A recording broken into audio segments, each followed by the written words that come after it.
Yeah, what he said. Oh, you're listening to Mad Science at www.shazizradio.com. If you want to join in on the chat, jump over there to the superchat.html, as well as if you're on the super chat room anyway, scroll down there and click on that peopleforpeople.ning.com link and visit their chat room. We titled today's show, I don't know. So I asked Troy, I said, what's a good name for today's show? He said, I don't know. And didn't you say something about Buddha? Yeah, he said the first three words to wisdom are I don't know. Yeah, well, then I guess we must be wise. All right, well, I do know one thing. You know, there's this search for free energy thing that I've been talking about for years, and everybody's looking for a free energy device, Holy Grail, you know, all that kind of stuff. And as I got to thinking about all this several years back, I was like, you know what? I don't think we're necessarily looking for free energy per se. We're looking for efficiency. And I started talking about different ways to become better efficient as far as running your electricity and, you know, your heating and cooling and stuff like that. Because the more efficient you could get, the more money you would be able to save on your energy bills and such. One of which I was saying I need to see if I can find this. I'm going to share screen. If I can find it, I'll probably just play the video out. But I talked about how you should be able to run one engine off of the exhaust of another engine. And we'd even talked about getting a few Briggs and Stratton engines and actually trying to see whether or not, you know, we could do it or not. Well, Garage 54 is a Russian YouTube channel over there. And if I can find the video, they took two Ladas and they turned, used the exhaust off of one, ran it through a bubbler system on the other, and was able to run the second one off the fumes of the first one, which is exactly what I said, you know, because if your internal combustion engine's only 20-30% efficient max, and that means the majority of the fuel that you're using is actually going out the exhaust. So there's a lot that could be done with this. You know, you could actually engineer it to do some pretty amazing stuff as far as efficiency goes. They've got quite a lot of videos. I love this channel because they do all kinds of crazy stuff. They'll fill tires with concrete just to see, you know, will it work, that kind of thing, you know. Some of them's funny, but some of them's you know, ingenious engineering, and I just love watching it. If I can find that dang video, excuse me, they got a lot, but I suggest if you get an opportunity to go over there and subscribe to them, do that because they're fun to watch. They've tried just about everything that you can possibly imagine on you know, different things for cars, automobiles, whatever. They do some pretty creative stuff. So I'm gonna see if I can't track this down here. I'm scrolling and scrolling and I don't see it yet. Running one lot off another. I'm trying to remember what they titled that thing. Let's see. Running one. Run one lot off exhaust. Try that. It's got to be in there. There's an exhaust one there. They had that super loud exhaust one that they did. That was interesting. Then they did one with the restricted exhaust. Come on, man. It's got to be in there somewhere. Feeling a lot with alcohol. That's figures, man. When you're trying to find something, it's never works out the way you want. But if I can find that video, I want to share that video because they actually did it. Can you replace a carburetor with a fuel injector? Yeah, they did that too. They did a lot of cool stuff, man. Anyway, I'm still scrolling and looking. You folks listening in on the radio, it's probably obnoxious, and probably even for the video too. They turned a diesel converted to run on gasoline. They did that as well. Converting a car to run on firewood. There's a good one that I should probably just copy that. Copy that link. We could go back to that one too. Copy link address.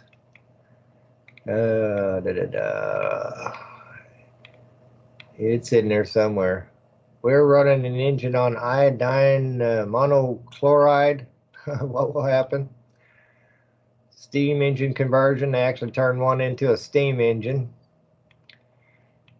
And, you know, I like it because I just try it. You know, they'll see something out there, somebody will say something, and they've made an exhaust flamethrower. That ought to tell you something right there. If you can get flames out of that exhaust, then you know dang good and well that there's a lot of fuel that ain't being used.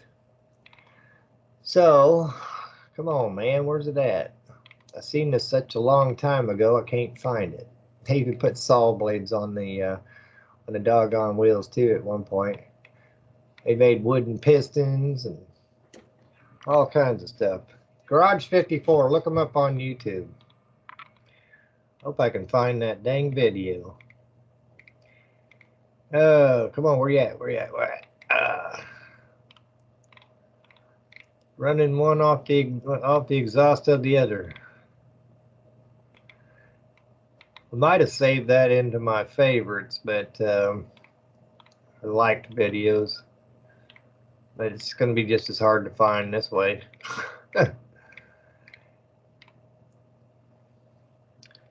Yeah, it's frustrating. I don't even know. Can't even remember how old the actual video was. We make thermostat housing. Let's try it.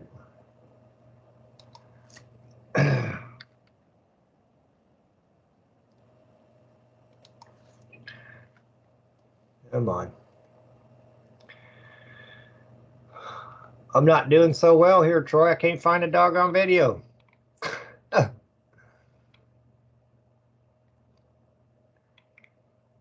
I don't know. Yeah, well, I guess that was the name of today's show. Ah.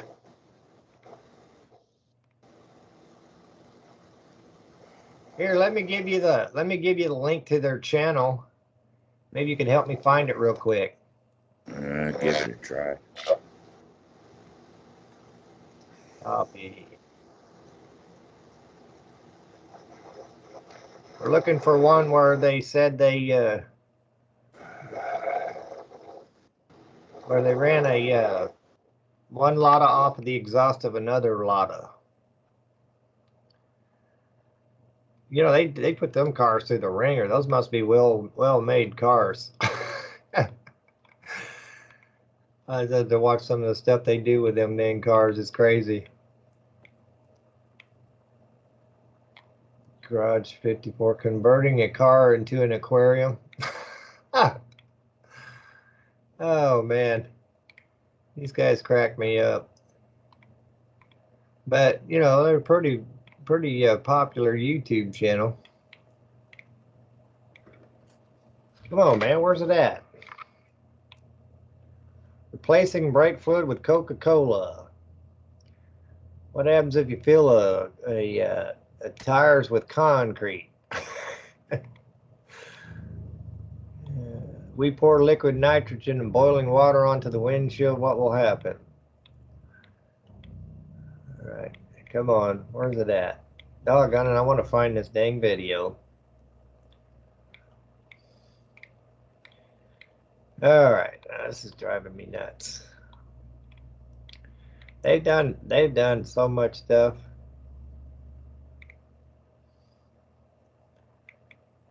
What?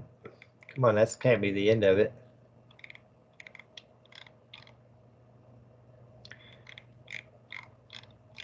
I'll try to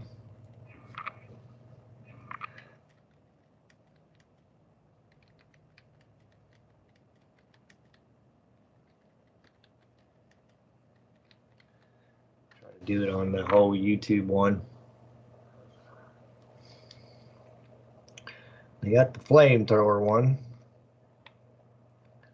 Dang it, man. Let me see if that just so happens to be the right one. There's one simple sugar hack anyone can do. Shut up. Don't want to hear about your sugar hack. You know, they got these supposed doggone cures.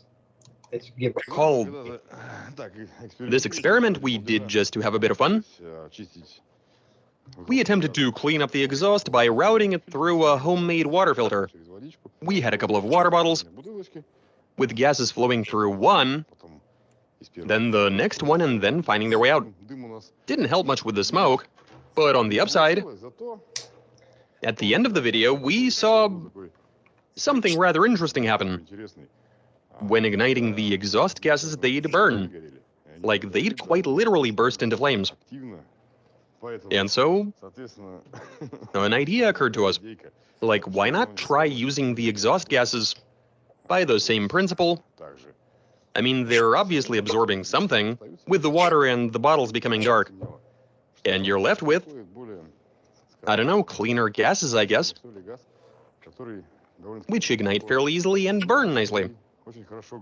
So the idea is to take a car, set up a water filtration system for the exhaust gases, and channel those gases to a different engine, which we are going to attempt to run on those gases. It's not a bad idea, actually. What if it actually works? I mean, with the enormous size of the flames we were seeing, I think that'll be more than enough gas volume for an engine. Yeah, this is the one. I mean, it won't necessarily run stably, but something tells me that we can definitely get it to run. For sure, so let's reassemble that old system and test the theory. Let's do this. Found it. Found it there. Do you enjoy sports cars, racing, and pretty girls? Well, then hit the link and subscribe to our new YouTube channel, Drift Taxi 54, where we take ladies for rides in 6 sports cars. We are currently filming new episodes in sunny Thailand. So make sure to keep up with this juicy content and subscribe to the channel by following the link in the description.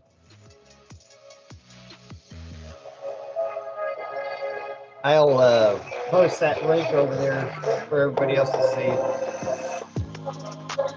see. We got an engine to run on exhaust gases. Translation and voiceover by BMI Russian.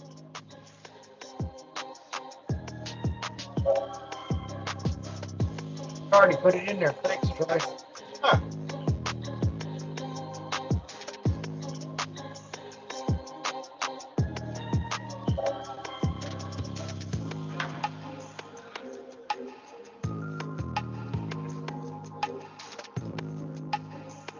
Oh, where you at?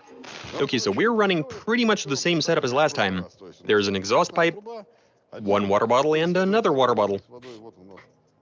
That there's the tip of the exhaust system. Okay, let's see if we can even get it to ignite. Fire it up.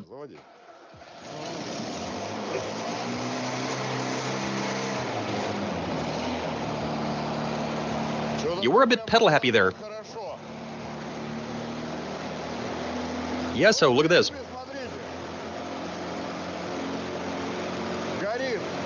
It's burning and quite nicely. You can definitely smoke a chicken with this. Okay, let off and get back on. Okay, it's not as intense. Give me some revs. You know, there's something I'm noticing here. When this is burning, there's no smoke. So anything that wasn't burning away inside the combustion chambers is burning away out here.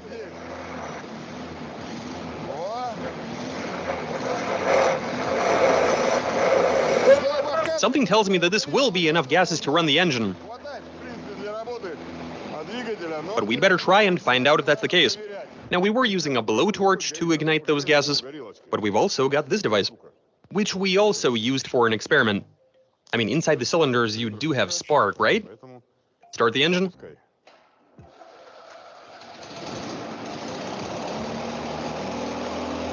We have smoke. You know what?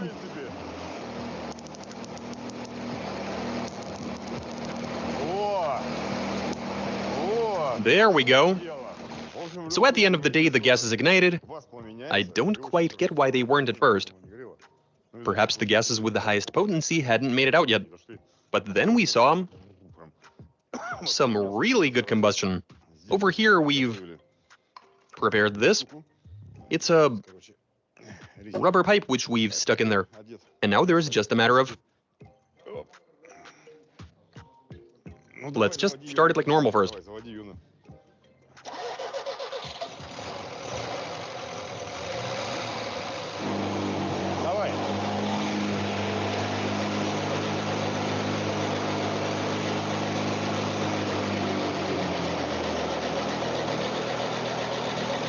I can smell a strong gasoline odor. Don't know where it's coming from. Oh, for crying out. Yeah, almost there.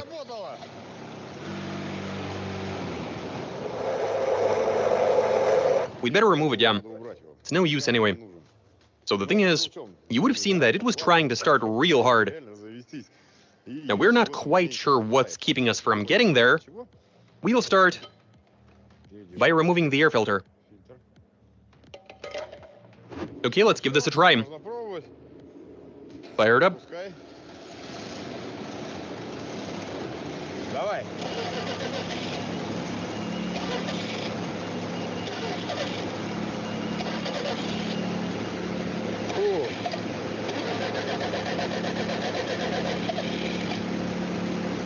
Come on now, you're almost there. I know you want to.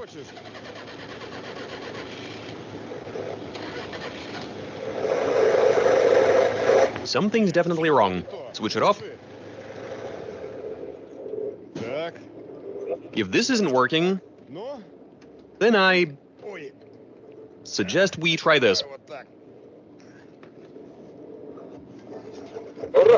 We'll find a way to make it work.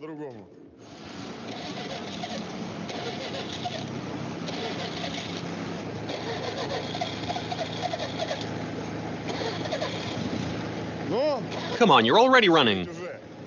Yeah, come on.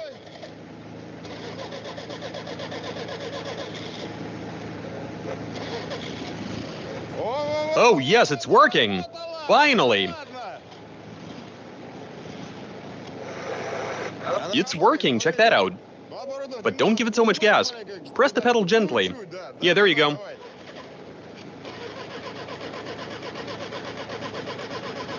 What gives?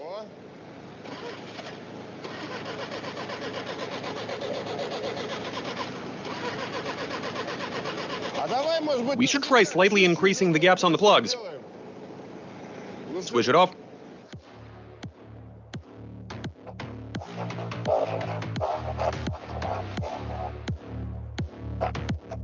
Okay, we've removed and cleaned the plugs, and we've also slightly increased the gap on them. Go ahead, fire it up. Hold up, Sergey.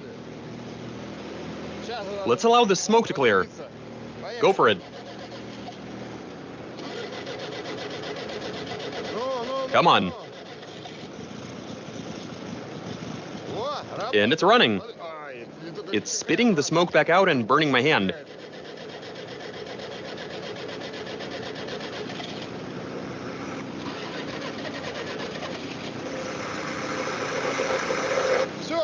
Look at that, it's running.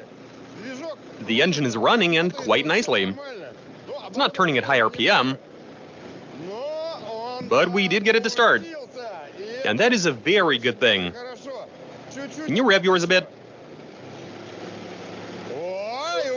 Oh wow, and this one is also revving up. Rev it some more. Okay, that was a bit too much. Yeah, that's... how much? 1,000?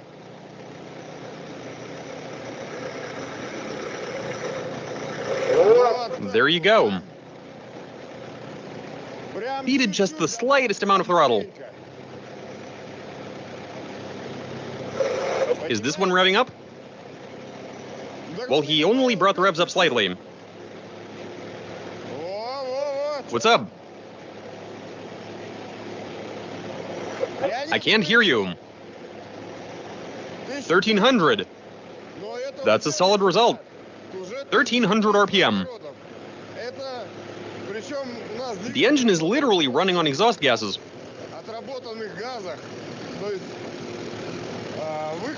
Meaning the gases from a running engine are being absorbed by another engine.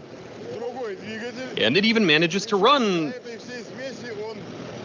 on this mixture. Rev it some more. Rev it higher. Oh, holy cow. How much? 2.5? Well, what do you know? The best way to keep your tires healthy. We're using the smart air pumps to inflate all these. In commercials. Rev it even higher. Oh, for real? 3? Holy cow. We are really on the money, aren't we? Give it some more. You remove. I see you've taken a liking to this. Shut it off. Yeah, that was a bit too much. It definitely ain't running on water, especially through the carburetor. How much was it? 4 grand. 4 or almost 4. Last time he brought the revs up, I saw 4. Yeah, and then this began to spit water. So you were revving your engine, and this one was also revving up. The higher the revs, the more gases were channeled, and the better the engine operation. Let's try restarting this flooded engine. So he's gonna start this.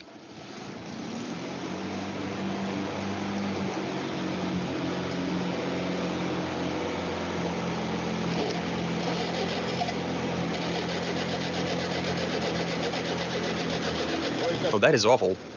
Okay, it's working. We seem to have dialed in the starting procedure. Now we know how to do it. Bring the revs up slightly.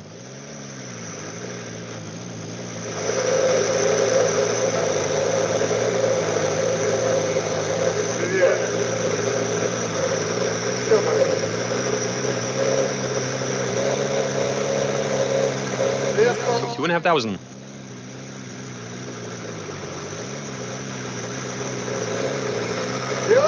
The thing here is that I'm moving this around to determine which chamber is better to feed.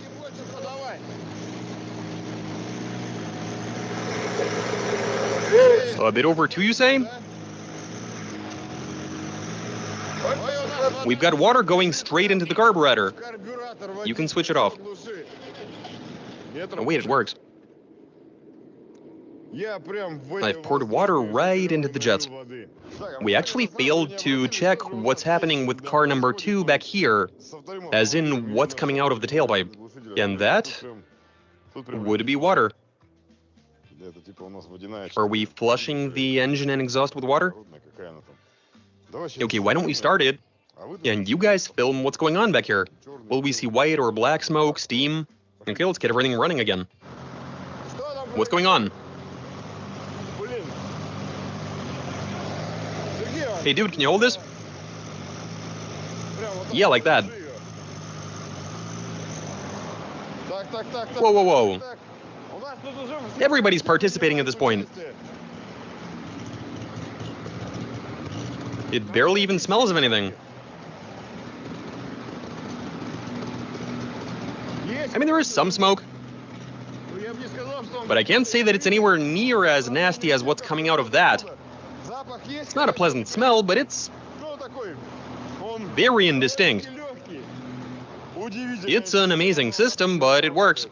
So at the end of the day, obviously when you're dealing with modern cars, they comply with Euro 4, 5, probably even Euro 6 emissions standards by now. As for this, well, yeah. This wouldn't even fall under Euro 0, I reckon. I mean, with that sort of mixture, where there's apparently not enough air and the gasoline isn't fully combusting, I mean, you saw what colors the gases were. Black mixed with blue, and a bit of the rest of the spectrum. And it burns. You know what's really interesting is that we tried to ignite it without the whole water filtration deal, and for whatever reason, we weren't able to. Give it some gas.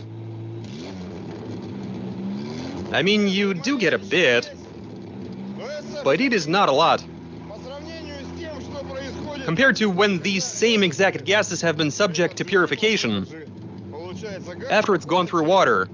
I mean, look. That is a huge difference. I mean, holy cow. We don't know why that is. Let us know in the comments, maybe. Why is it that exhaust can go through 2 bottles of water and become flammable?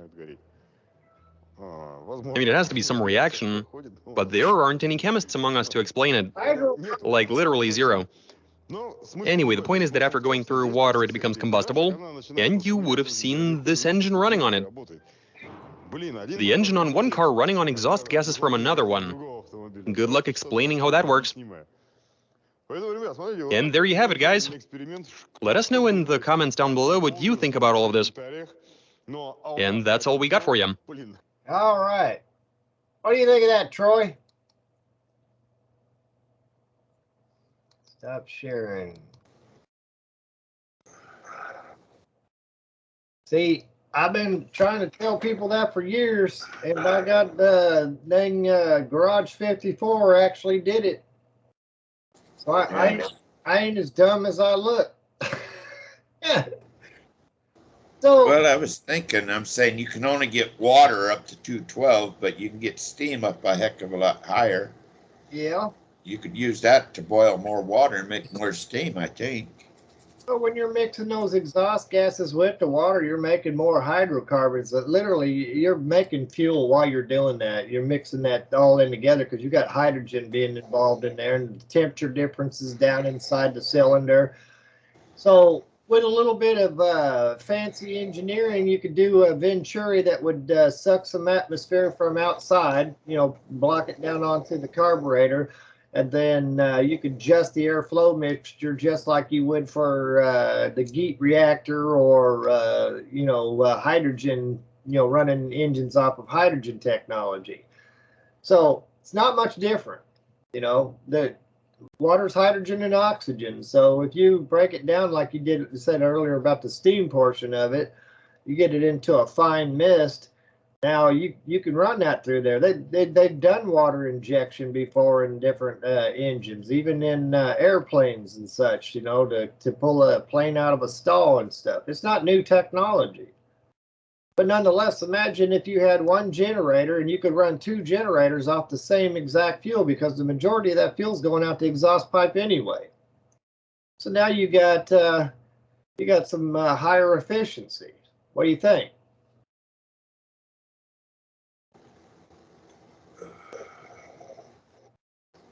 Yeah, sorry, the mute button taking a little while to come back on. I don't know. I think it's more like you're saying, no, it doesn't burn at 100% efficiency, so you get basically fuel that's left over. Yep, you could build a reclaimer. Instead of using a catalytic converter to burn it up, you could build a reclaimer to grab that stuff up, filter it out, and run it back in through the system. You know, there's when it comes to engineering, where there's a will, there's a way. These people have proven what I've been saying for years. You know, that you if a car is only 60 or 20 or 30% efficient, that means the majority of the fuel you're putting in that car is going out the exhaust pipe. Now, why not build a reclaimer? Even if you built a reclaimer engine, say you built a little, maybe a 2-stroke engine that its only purpose was to generate some electricity or something. You know, you could run that gasoline engine and then use that other little engine to charge up some batteries. And when your batteries get fully charged, you know, you could kick it over to electric and drive that down the road. So, or you could have an electrically assist transmission instead of running it completely off of the, off of electricity. You could run or off of gasoline. You could run it on, have an electric motor that's actually assisting your transmission. You know what I'm saying? Yeah. Make it where you're using less fuel. If your transmission not having to work so hard because it's got a electric motor that's kind of, you know, taking up the slack for it, you could probably get a lot more torque out of that thing and a lot better fuel economy just by using those exhaust gases, you know, reburning them, which would clean them up even more. And then even from that part, you could filter out whatever comes out of that engine and then use the power that little motor's generating to run an electric motor that is actually helping your transmission get you down the road. The engine, the normal engine doesn't have to work near as hard. I mean, like I said, until you try it, it's just an idea. But these guys actually try stuff like that, and that's what I like about Garage 54. They'll try it, even if it sounds crazy. They'll try it just to see what happens. You know, different types of materials that they make pistons out of to see how long they'll last, or you know, would it even work? They turned a diesel engine into a gasoline engine. That's one of the videos that they had up out of there. But those are the kind of channels, those are the kind of people that I want with Mad Science, because those are the ones that they're not gonna poo-poo the idea just because they, you know, something that the school book said. But yeah, there you saw it, and anybody out there who's willing to try it could try it. Go get a couple lawnmower motors, you know, some Briggs and Stratton motors, and build one that will run the second motor off of the exhaust of the first motor. You know, run it through a bubbler system. Just like I said, when you're pushing that down inside there, and that heat from that exhaust is mixing with the water inside there, there's chemical reactions going on. You're literally making hydrocarbons, which is AKA fuel. Don't think there's water in your fuel, then you ain't paid attention in science class. There's water in everything. There's water in the doggone crude oil that you're getting out of the ground. You know, they use fractional distillation to get multiple different products out of one product just by running it at different temperatures. So where he did it crudely, he could have built a kind of a Y pipe type deal, a Venturi that he could have fit on the top of that carburetor and bolted it down, and you could adjust the flaps just like you would the choke on your car, and you get your airflow mixture just right.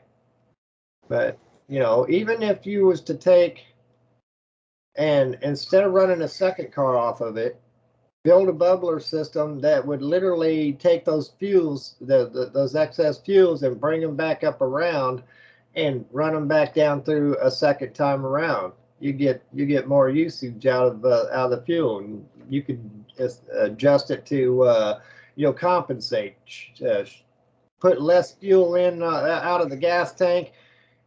You know, you see what I'm saying, and maximize the amount of efficiency that you're getting out of one, out of the fuel to begin with. So it's definitely doable. And I don't understand why the auto industry wouldn't want to at least look into something like that. That's a pretty doggone cool deal there. You know, I was excited when I saw him do that video because I've been shouting it out for years that you could do that. And finally somebody took it upon themselves to prove or disprove it. And as far as I'm concerned, they proved it without a shadow of a doubt. And you see how black that water is getting inside there? You know, gathering up that carbon. There's uses for that even after the whole thing's all said and done. I believe if they run it long enough, they would literally have you know, a little bit of crude going on inside there. The thing be getting all really dark, you know, little oil particles and everything, whatever. You know, what you need is a chemist. You need somebody who's really good at chemistry. And run that bubbler for as long as you can until it gets so freaking black that you can't see through the water. That then turn around and do a chemical analysis on it to see what all's inside that fuel there. You also got to keep in mind that modern day fuels, they have different things like detergents and stuff like that inside there. So what's going on with that? You know, what kind of chemistry is coming out of that? And could you make your own designer fuels? That's what I was saying as well. You know, once you understand that this stuff is actually flammable, you could design your own designer fuels. Those red buckets that you see over my right shoulder there, the bottle caps for Mad Science, that's plastic. That's a petroleum product. You could use gasification process. Matter of fact, we ought to go back to that channel and get the one where they build it where it runs off of wood gas. And basically show that video too. It did a Garage 54. Run off of firewood. Let's try that one.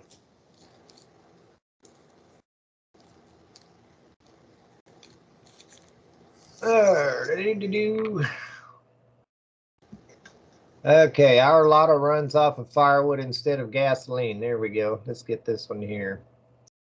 And I'll get doggone it. Share screen started.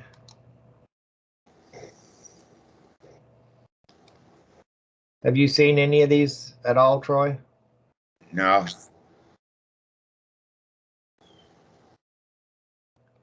All right. Well, this one here, they're running it off of firewood. Okay. They did that in World War II. Yep. Looks of things. Today we'll be carrying on with our gas generator. We'll be plumbing all of these here plastic pipes, connecting everything to the carburetor, and of course we'll be attempting to fire the car up and go for a drive, using firewood as fuel. I'm quite confident that we'll sort out the plumbing pronto. I mean, it shouldn't be a problem to connect these pipes together. We'll have to stop and think once we get to the carburetor, though. You do remember that device I told you about, right? The one that the old guy installed in his Lada, once upon a time in Soviet Russia. He actually went to the trouble of making this thing. It's custom made from aluminum. As for its purpose, well, our friends recently purchased a Lada. As it turned out, that thing had an old-style air filter installed, which is basically a kind of oil-drenched string net. Anyway, this thing will certainly come in handy. I'll install it onto the carburetor, and it'll act as some sort of faucet. Right, let's do this. Our Lada runs on firewood instead of gasoline. Translation and voiceover by BMI Russian.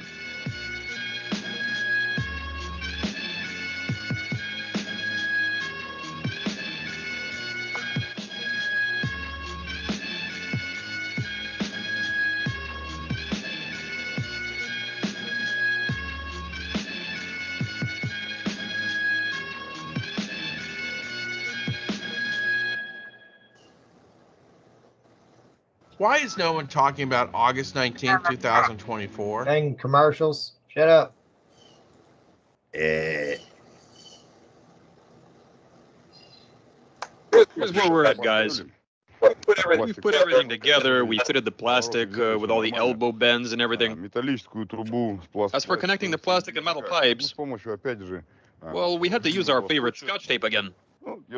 This should do the trick for the time being. It'll give us an idea of how much heat we're generating. If the tape starts melting, that means we have to beef up the radiator. We've attached these pipes to the roof using the very same Scotch tape. It's all looking good. We've got them on nice and tight. Moving along. Here the pipes come down, and here's where we've decided to place our split joint. There's really no other place to put it. We really didn't think this one through. Anyway, here's where we'll be connecting the fan to get the fire going. After that, we take a special plastic cap and block this here hole off. What else we got? The pipe continues over here. And again, we used some Scotch tape to seal everything off. This is a vacuum cleaner hose, by the way. And here we have a tube to supply air, right into our mixer. This is where everything mixes together, with the flammable gas going straight into the motor, hopefully in the right proportion for it to work. Right, how about that side? Just to make sure that everything is in order, here we have the fuel pump, which I have disconnected. I've blocked it off using a bolt, although there's still a bit of gas dripping out. It's probably leaking around the threads. Сейчас пока. There is currently a small amount of gas in the carburetor, Надо ее завести. which means we have to start the car in order to purge the Ну и gasoline. после чего уже начнем запускать. After that, we start getting our gas generator working for us to extract that much needed flammable gas, and then we let her rip. All right, starting it on gasoline for one last time in order to empty the carburetor. Right, now we just let it run until it stalls, and after that we try firing everything up.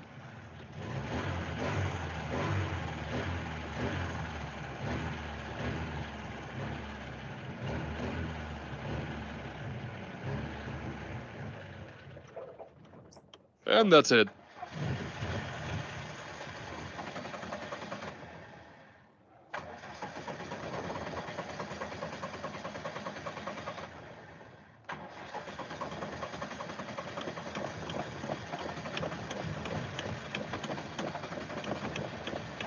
Nope, that's it. No more gas left. We're still seeing some booster pump action, though.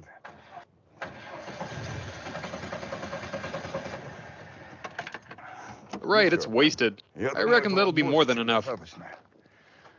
Now let's get the fire happening. Anyway, as you can see, this is what we've been up to. Yes, as you like to repeat, we go full ghetto.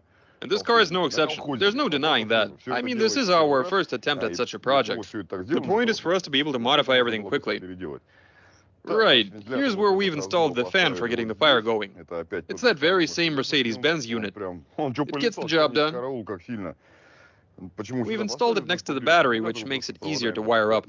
As soon as we get the fire burning, we switch the fan off, and we take a run-of-the-mill cap, which usually comes with this sort of piping, and we block the system off to prevent air from leaking in. The rubber seals here are quite high quality. They should hold up nicely. This is the 21st century after all, despite the fact that we're making a car run on firewood, but regardless. Right, I say we try starting it up. And to do that, we have to get a fire going first. I guess we try... We're having trouble finding wood around here. To be completely honest, we weren't really trying all that hard to anyway. We have a store right next to us, so we bought some charcoal instead. We'll be using charcoal to get the job done. There is one more reason for us to do it this way. We didn't go with the cascade of filters, opting for the one cyclone type. Even if something does get through, I really don't think it'll do the motor any sort of harm if it inhales a bit of soot. No biggie. I mean, we are in a bit of a hurry. All we want is for this thing to finally come to life one way or another. Okay, so I reckon this will be enough for the time being. We won't be heading out anywhere today, since it is getting quite dark outside. And shooting videos at night is usually not a great idea. There we go. How much we got here? 4 kilos. That'll do the trick. Let me just stuff the bags in there. They'll burn anyway, so that doesn't make that much of a difference. And we're done. Now we just shut the lid and get everything burning. To do that, I still don't understand why I welded 2 pipes here, but whatever. I'll just block the other one off temporarily. I was actually nearby the store today, but I forgot to buy something with threads so that we can block everything off properly. Okay, there's a bit of coal there. Now we stick some paper inside. Then we switch on the fan. It's super easy to flip on. That's all there is to it. We're looking good now. That fan sure does pull in the air hard. Where do you think you're going? Hold up now. It's actually being sucked inside. Look at that.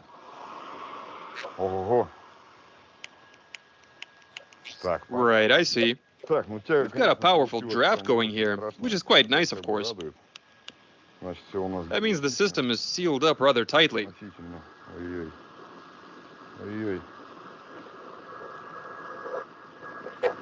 Okay, it's working. Excellent, we have some smoldering.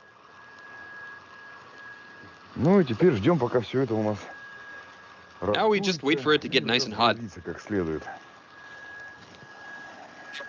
So our gas generator is up to speed.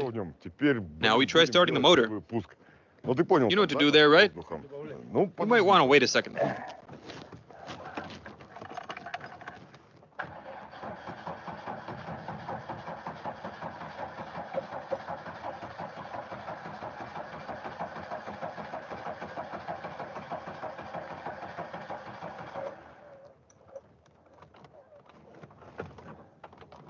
Ты прикинь, Can you believe it? высадил.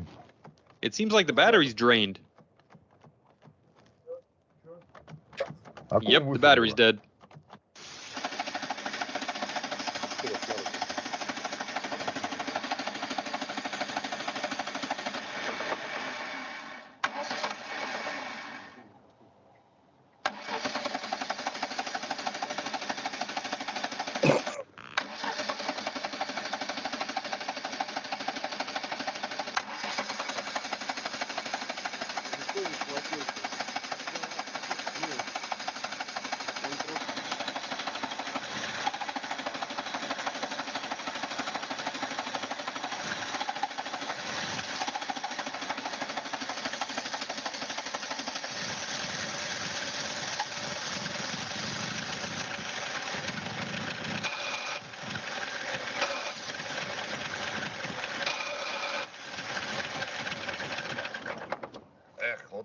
While you're playing with the pedal over there, I can't catch the right.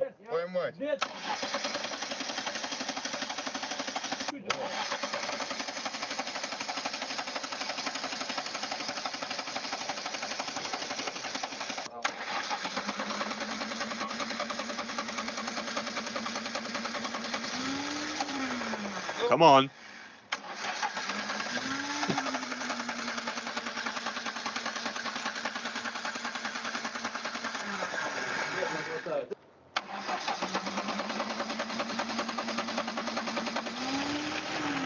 Yeah, it works.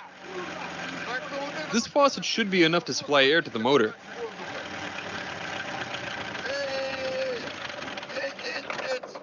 We're having some issues here with the air-fuel ratio.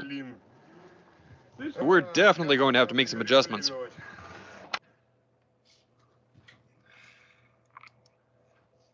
All right, well, gotta wait for this commercial to get over. There we go. Stop it.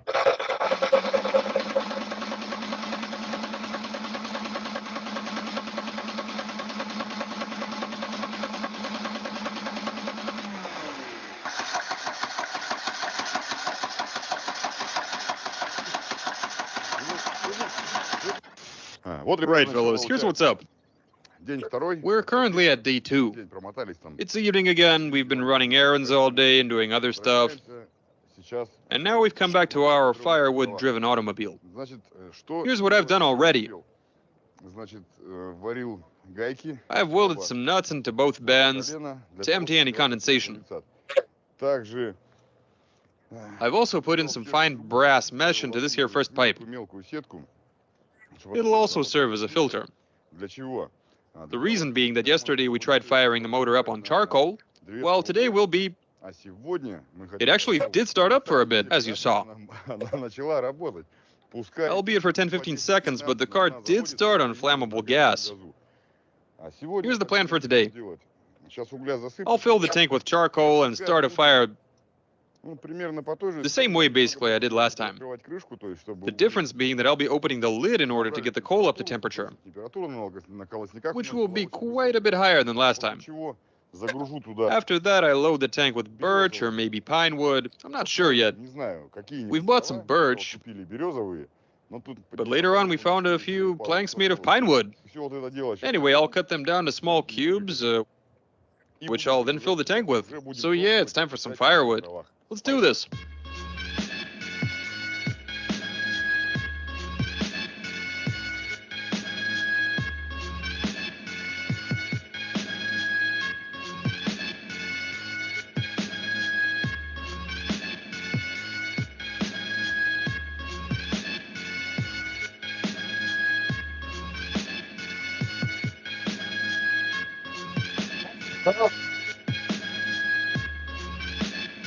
Yeah, that music would drive you insane.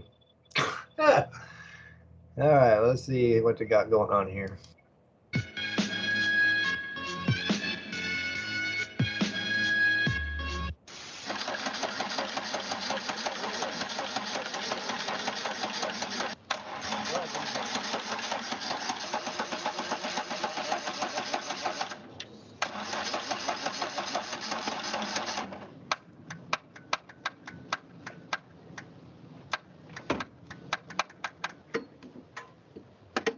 I got a thing on this car.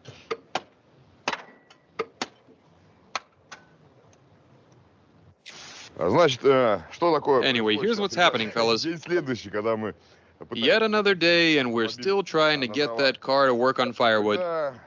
So when I filled the tank with actual wood, we tried firing up the engine, but the starter motor decided to quit.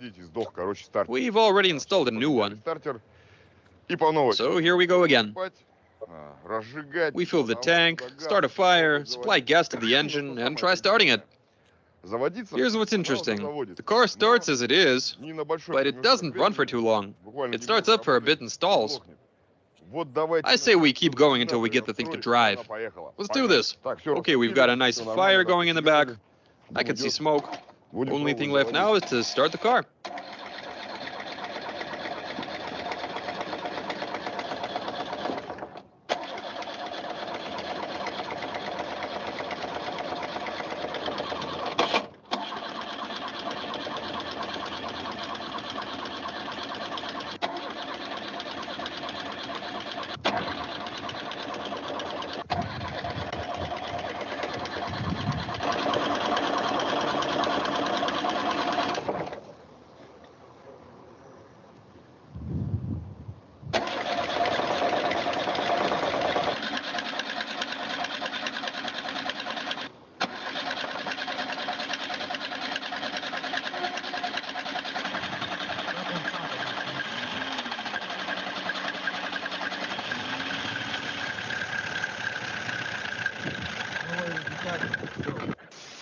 All right, guys, so here's the bottom line. Что у нас по итогу? The motor does in fact start. Запускается. It does work for about 10 seconds, sometimes even 15. Когда даже успевает набрать We обороты, even revved it a couple of times, to around 2.5, 3 grand. After that, it just stalls. We still can't figure out why this is the case. Maybe the engine isn't getting enough gas, maybe it's down to the lack of air. And that's not the only problem.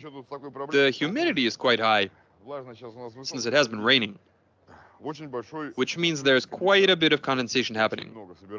In fact, there's so much of it that it reaches the carburetor sometimes. This brings us to the conclusion that we will need some extra radiators, as well as a few reservoirs down the line in order to collect the condensation. That'll make it a bit easier to drain it out. Anyway, so we were able to start the car on gas. Not for too long, of course, but we'll get there. A guy from Krasnoyarsk called Mikhail contacted us. Shout out to you, Misha. Anyway, he knows this field quite well, and he's been helping us out with some advice. We'll keep going back and forth until we sort everything out. And that's it for today. Watch our videos, leave some comments and suggestions. All right, there's one out there where they actually got the dang thing to work, but that was pretty cool. Oh, looks like Troy's gone. Just me then.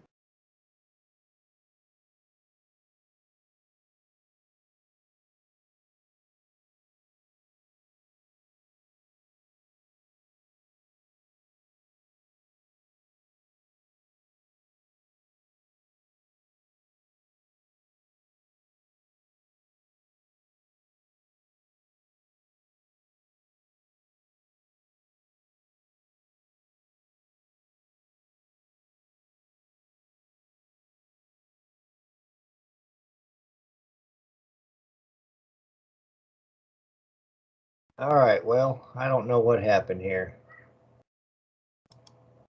How in the heck did that happen? I got myself in here twice somehow. That's crazy as hell.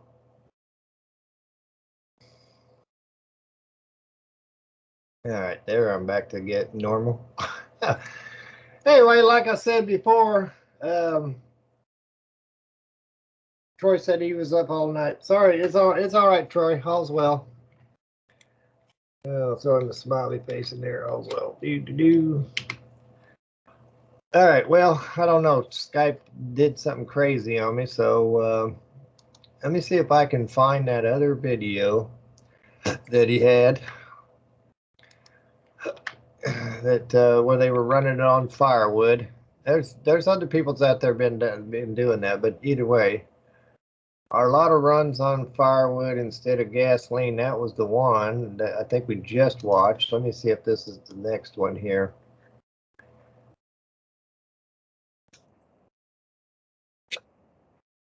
All right, hold on. Let me share screen.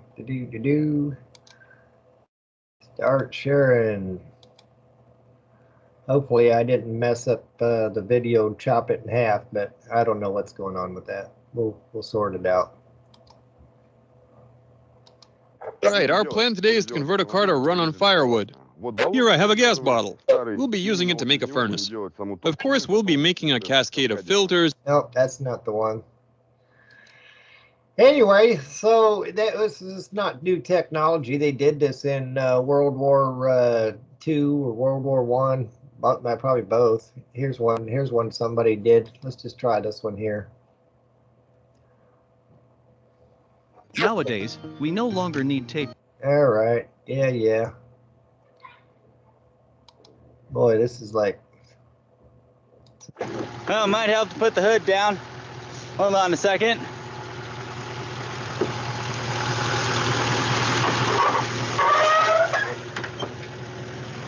All right, let's take it for a drive here and let me show you what we're doing.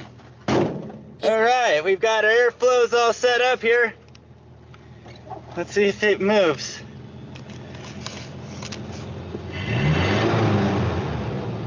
Ah, that sounds good. You can see our draw is wide open on this one. I'm regulating it with this one here. Let's see how she goes down the road. Oh, wow.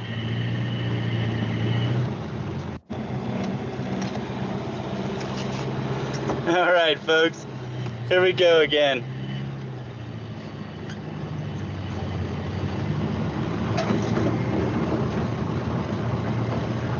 All right, I'm gonna try to, let me switch hands here. There's second gear. We got a little bit of a lag there.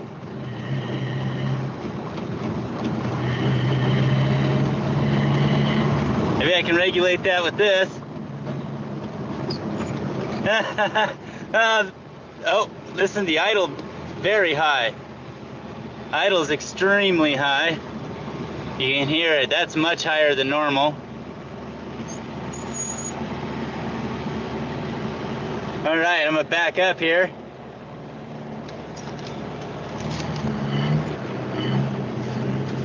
Boy, you can hear it. You can see I'm smoking a little bit.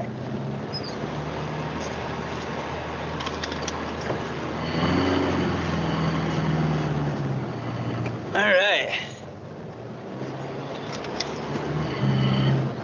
You see my opening there?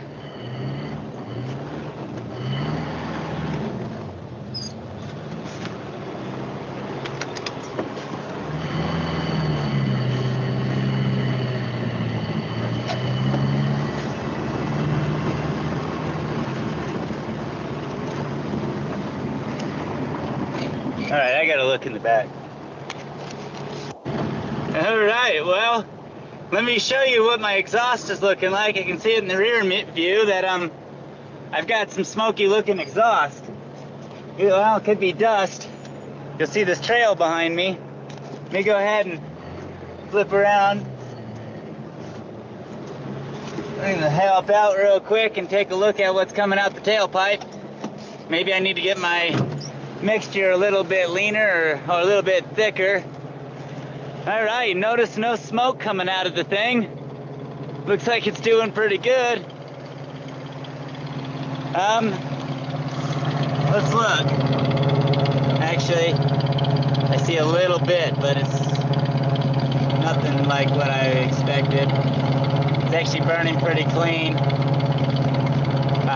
So there you go. There's a great test. All right. Well, you can tell there's a bit of a leak here in my bio-crude container. Yeah, I can see it right there. We've got leaky crude oil down here in the bottom. You can see it pooling up right down underneath right there. So I'm gonna have to look for that. But we're obviously producing a good amount of bio-crude. Oh, that thing's hot as can be. So let's go ahead and open this other one up. I've got a cap. We've been running on 2, and I've been wondering if that's not the problem here for getting it going a little bit stronger. So we're gonna open up all 4. We're gonna now try to run this on all 4 of those wide open.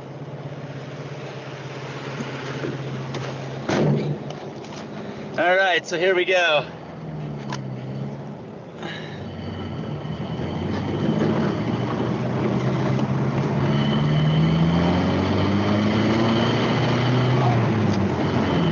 Oh, hey, that made all the difference in the world, folks. All right, I was starving for fuel. It looks like I got plenty of airflow. I'm just... Oh, the idle's way higher, though. Well, that's something I'm gonna have to adjust there, folks. It's making my idle rev extremely high. All right, well, that's good enough for all that right there. But either way, you seen you could run it on firewood. You could run it on the exhaust from a second vehicle, second motor, whatever, you know. And so, you know, with that said, you got options. Let me see if we get down here to this fractional distillation thing. Fractional distillation, I think it's what the word I was looking for. It's down here somewhere. Oh, as well as this induction heating gasification right here. Let me open that one there, open image in new tab. And then I'll find the other one, this one here, open this one in new tab. So you don't necessarily have to have the system's crude oil and fuel and such right there. This basically uses induction heating to heat that rod up really hot and burn whatever you put in there, gasify it. And this one right here is the fractional distillation chart that shows you at different temperatures how you what you get out of what they call crude oil. And of course, you listen to that guy there, right there. He was talking about you getting some bio crude out of there. So basically, kind of the same exact scenarios playing out. But at 350 degrees Celsius, you're getting bitumen. At 300 to 350 C, you're getting lubricating oil. At 250 to 300, you're getting fuel oil. At 220 to 250 C, you're getting diesel. At 180 to 220, you're getting paraffin. At 60 to 180 C, you're getting naphtha. At 25 to 60 C, you're getting gasoline. And at 25 C, you're getting petroleum gas. So all of that right there, man, it basically shows you that if you did what I was talking about, you know, with plastics, wood, you could make your own fuel without a problem. And if you could run 2 generators off of one tank of gas at the same time, you get it tuned up just right, and there's no doubt in my mind it'll work just fine. You know, they say that, like I said earlier, the internal combustion engines are only 20 to 30% efficient. And so with that said, you know, there's a whole lot of room for improvement. And so hopefully this dang video ain't screwed up because something screwy happened with Skype earlier. I'll have to sort it out once this is done. Let me see if I can get anybody else up in here. Troy, I guess he was up all night and he's tired, so let's see if I can get anybody else up in here. I don't know. Everybody's probably asleep about now. Ah. All right, so when I was talking about earlier, you know, the search for free energy, you know, getting a electric generator, you know, being able to generate electricity is an easy thing to do. Now, getting one to run the inefficient stuff that we've got right now, you get a 5,000 watt generator might only have a 25 or 3,500 you know, watt run when it's running normally. You know, 5,000 peak and 3,500 normal usage. What's under a load or whatever. That can all be improved upon. You know, everything that we're hollering about right now, as far as fuel prices and such, you know, we can get around all of that. It just takes a little bit of creative engineering. That's what the dream team's all about. If you can get them to get together and do the job, you know, but you do have options. It's, you know, not even rocket science. Hydrogen technology, not even rocket science. You know, when you talk about separating water with electrolysis, you know, it takes a lot of amperage in order to do that, depending on how you're doing it. And there's ways to, you know, maximize that efficiency as well, but it has its drawbacks. But in the bottom of that hydrogen cell, you're building more crude. Getting more stuff out of it. In the process of burning that wood, he's getting basically what he was calling biocrude, which I guess is the right terminology. Nonetheless, we live in a carbon-based world. Everything out there, you know, pretty much is fuel. Grass clippings, you know, sticks, pond scum, duckweed, watermill, algae. You can make all different types of biodiesels, so you don't even really have to dig it. You don't even have to pump nothing out of the ground. You can make the same crude that's coming out of the ground, only you could design it to your specifications and make it cleaner. If you think what's going on inside the earth with the water and all the crud that washes down into the cracks and crevices, and it gets down there and basically begins to decompose, and you know, you start getting things like methane and CO2 produced, and you know, the further it gets down in the cracks and crevices and it starts getting deprived of oxygen and it starts cooking, you know, you get this pyrolysis thing going on where now you're literally cooking this stuff into what we call crude oil. Everybody wants to talk about how, you know, it's like dinosaur fuel. It's a crock is what it is. Anything biological, anything carbon-based gets down inside there, mixed with that water, the hydrogen, oxygen, and basically makes the same crud that you see that they refine to turn into all those other types of fuels that you buy at the fuel station. So you don't even have to worry about it. You can make that stuff. There's never going to be a fuel shortage unless you just don't pay attention, you know, what I'm talking about. You know, if you paid attention in science class, then you'll understand. I said this years and years ago about running another engine off of doggone the exhaust off of another engine. And finally, Garage 54 did it. I'm glad they did it. As far as I'm concerned, they're ahead of the game. But nonetheless, what you're learning from that and the wood gasifier and even hydrogen technology, all these things in conjunction with each other combined, you could engineer an engine that would get perfect efficiency out of it, you know, maximum at the very least efficiency. So you're taking everything that you know from hydrogen technology, and you can literally, with the way you're running this engine, the way you engineer it, you can make more fuel while you're driving down the dang road. Now, when it comes down to free or alternative energy, you know, people holler, well, when you get sunlight, it's not free energy. Wind power is not free energy, and all this kind of crap. Look, the twisting the terminology stuff is for the stupid people. But don't listen to the stupid people. These college-educated geeks that want to piss and moan about the laws of thermodynamics and all this other crap, conservation of energy. you know, they're out of date. They have no common sense. They have no free thinking skills, and they're just stupid. Because you watched a guy run, you said a guy's running a dang car off the exhaust of another car. You watched another guy run a dang car off of freaking firewood. It's not new technology. We know that hydrogen can run an internal combustion engine. So with everything that you got, all those pieces of the puzzle combined, and you get a dream team together, you can sit there and engineer and tweak that thing until you get it running down to perfection.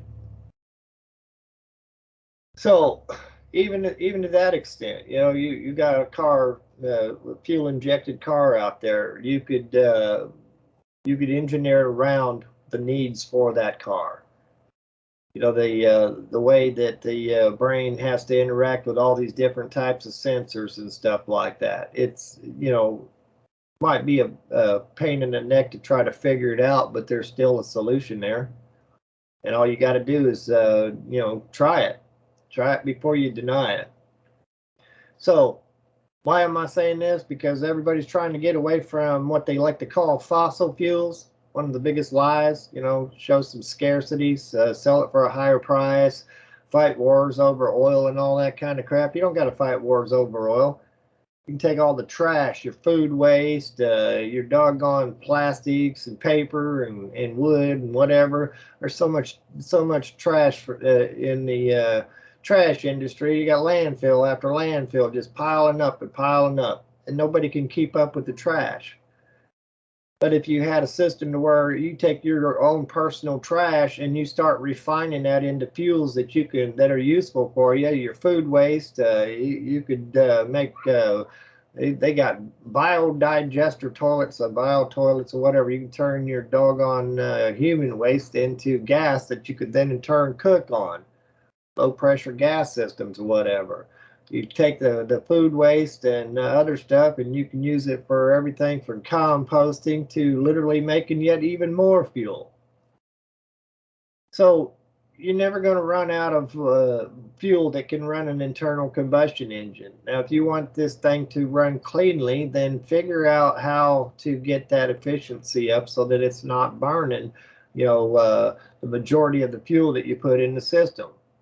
Build reclaimers so that whenever this little miniature engine is running, maybe like a turbine or something, you know, it's running off that fuel and it's doing something like charging your battery up, or maybe charging a battery bank up that then in turn is used for, you know, you run low on gas, you got a full charge of batteries, and you got enough charge in those batteries to get your vehicle around to where you can get more fuel or whatever. But if you do it right, you're not even going to have that problem. A electrically assist manual transmission or automatic transmission. There's a car out there called the Koenigsegg that's got a V8 engine in it and has electric transmission. So the engine itself is turning a generator, which is turning a transmission, and it's got some incredible speed to this thing. So it's all about engineering. You know, where there's a will, there's a way. If you're not willing to, you know, at least humor ideas like the ones I've been talking about, then you're just going to keep paying the man. Go over there and, you know, flip your light switch on and pay the electric company. Or maybe you just go over there and flip the light switch on and pay yourself. That's the whole key to it. You know, been at this for years. There's more efficient ways to use electricity. There's more efficient ways to use all the stuff. And if you're looking for the holy grail of over unity or 0 point or, you know, perpetual motion, all that kind of stuff, as long as you're doing it like that, you're just going to be going around in circles. You know, if you got a system that's working and it's almost running itself, you're so close that it ain't even funny. Then all you have to have is a supplementary system, such as a little solar cell or a wind turbine or a combination of the two, to put that amount of power back into that system. So what if it's outside the system? If it runs for 20, 30 years without having to stop it, then that's good enough for me, you know. nuclear industry, there's a lot you could have learned from the nuclear industry. There's different types of materials that could have been used, and they never pushed it to the limit. Why would they do that? You know, the power industry. If you got a big huge Niagara Falls kind of thing going on, and it's turning turbines, which is turning generators and supplying electricity all over the place. That's pretty doggone cool. Throw some supplementary power in there, you know the water's going to continue to run. So just trying to raise the efficiency up. You know, there's so many possibilities. But you're not going to get major industry, or even in the automotive or whatever, you're not going to get none of these to want to do anything like this, because it's not financially plausible for them. But it would be for you if you had your own generator. If you had a generator with a water jacket, you could heat your house with the water while you're cooling that motor down, and then use that motor to turn a generator head. It's just running your electricity all the time.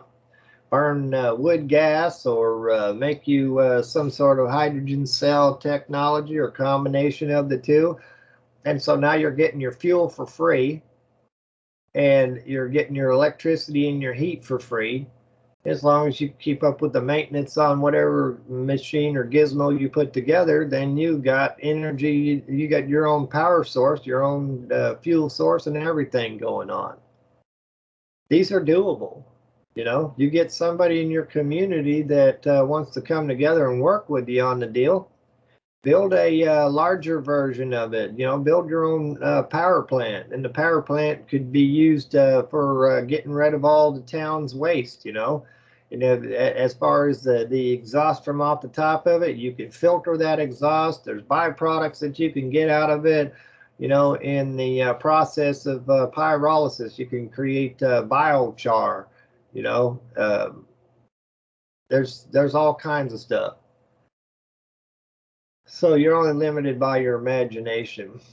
There's so much information available out there right now that if people would literally pay attention to what they have before them, there wouldn't be no need to even talk about a so-called energy crisis. You know, you could build heat batteries that literally will store a massive amount of heat. If you can visualize, well, I did that redneck hot water redneck hot tub. I was using the coffee pot element to heat that water. It might take longer to get it up to speed, but it acted like a battery. It held that hot water for a long time. And then after a while, you'd have to reach over there and flip that thing off because it'd get too hot, you know? And that was only 110 volts at whatever the wattage was on it. And instead of having to run a 220 element, big old deal, you know, pushing a lot of power, I did everything as low amount of power as I possibly could for the input.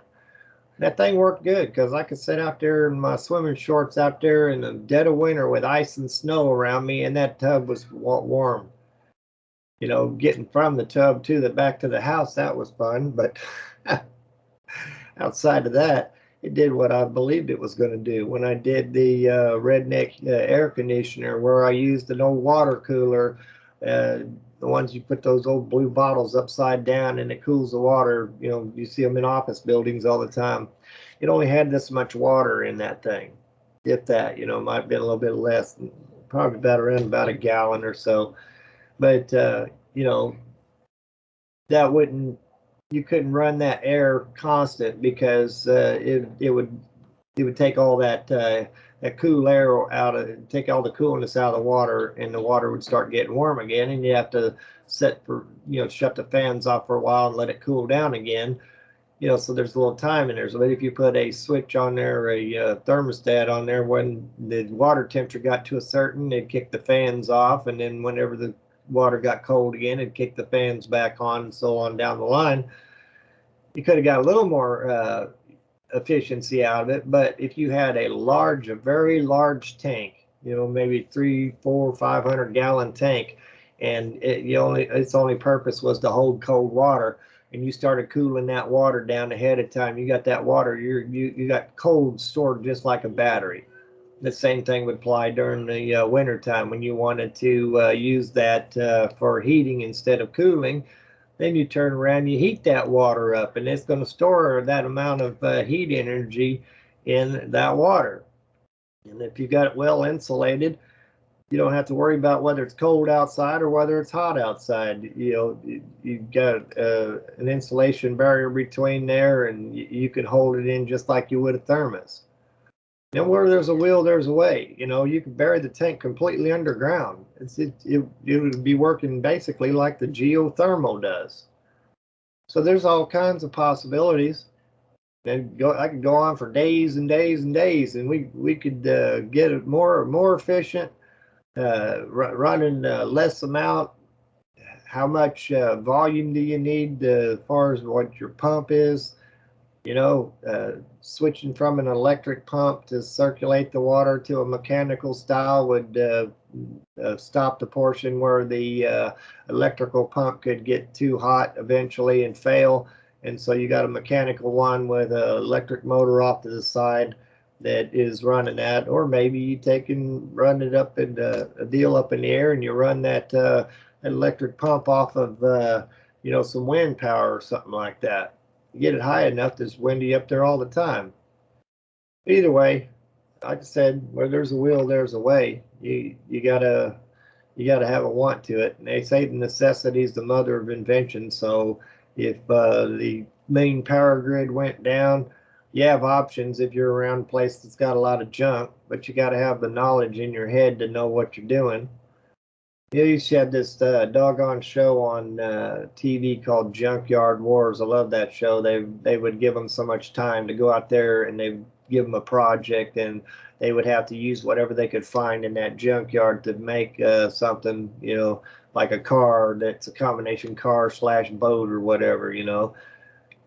And they come up with some pretty good ideas, and those ideas, if they were expanded upon, could have probably been something you could literally put on the market if you wanted to. You know, those they called them aqueducts back in the day. You know, they had these cars that would you could drive on the road, and then you could drive right into the lake and drive out the other side. They had a few things that they had to work out as far as you know, keeping the bearings greased and all that, because obviously if you get up in the water can seep in and kind of make a mess out of the thing. But over time they got better at it. You know, there's still some of those actually even working nowadays, but they're rare. If you wanted to build a vehicle that could go all terrain, no matter what the terrain is, whether it be snow or ice or freaking water or whatever, it'd go anywhere. We could do that, you know, and we could get them to run efficiently as well.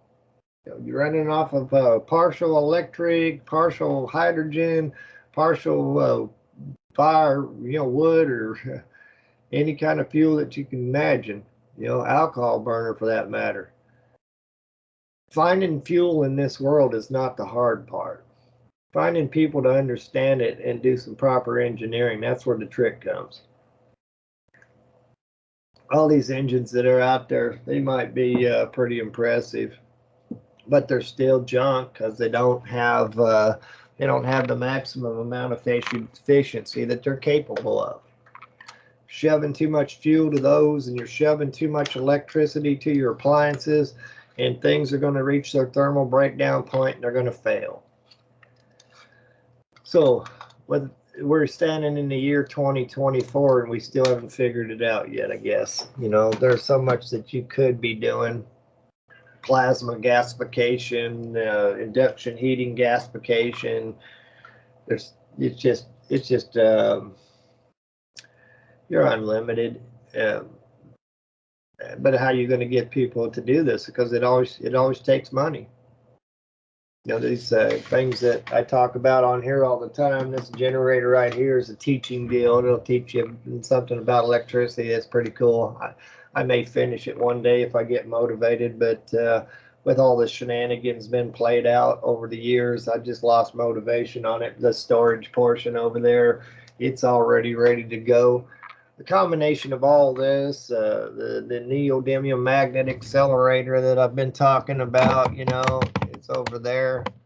It's none of it's rocket science, but if people literally understood what that's capable of, this and that, and all those combined together, then you know, we wouldn't be having this conversation. I said it for years, you know, take the idea and run with it, steal it, claim it as your own, patent it, you know, make yourself rich. And then if someday down the line you feel like, you know, you've benefited from mad science and want to throw a few pennies in my bucket to help me keep on throwing more ideas out there, then that would be cool too. But I'm not going to hold my breath on that one. Because I've gave tons of ideas away over the years, and many people got credit for it, but you know, they never said, you know, hey, I appreciate your idea, man. I used your idea, so here's some funding for your research and kind of stuff. So between that and trolls and you know, people that are supposedly your friend that turn around and stab you in the back and do dirty deeds, you know, then that's why you get to the point where you just don't even care anymore. Not to mention the fact that, you know, our government right now is trying to get us into either World War III or a civil war or race war.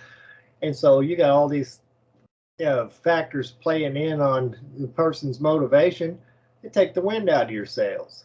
You know, what's the point?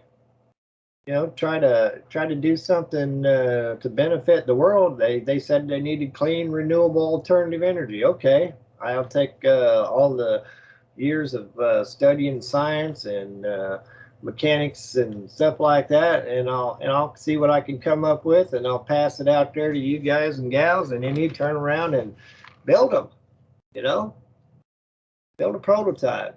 That one guy that had the skills to build, he could build in a two-stroke motor, you know, from scrap. He had that much skills. He could run lathes and milling machines. And I tried to tell him about how to build an engine that'll run on water, run on pure distilled water. Water is hydrogen and oxygen. It's got everything you need for combustion in it. You know, it's the most stable liquid, you know, and he comes back with some really stupid stuff. He made a video called Bullocks. And the guy's an idiot, you know, for all of his talent, he's an idiot. And I tell him to his face, you're an idiot, man. You have all this skills. You could have been a freaking legend by proving that it's possible, you know, and nobody wanted to go that far, you know. And yeah, I even offered to pay him to do it. But I told anybody, I'll give you the idea. I'll tell you exactly how to build the damn thing. All I want out of it is one prototype. They're not interested. But you know how a steam engine works. You've seen how a steam engine works. You know how an internal combustion engine works. All you need is fuel to make it happen. Water is fuel. It's hydrogen and oxygen. And, you know, if you understand how to, you know, basically manipulate that water, you can separate the hydrogen and oxygen. It's not even rocket science. Stan Myers was doing it back in 1979, riding around on a dune buggy with you know, hydrogen technology. And of course, you'll get a lot of liars out there that'll say, oh, you know, he was a con man and all this, just like they had all these idiots out there talking about Tesla. They turned Tesla's work from science into some sort of hoodoo voodoo. Oh, he's got the magical frequency and all this kind of stuff. Talking about aliens and all this other crap. That's a damn lie. It's propaganda. You know, anything to make these people seem stupid.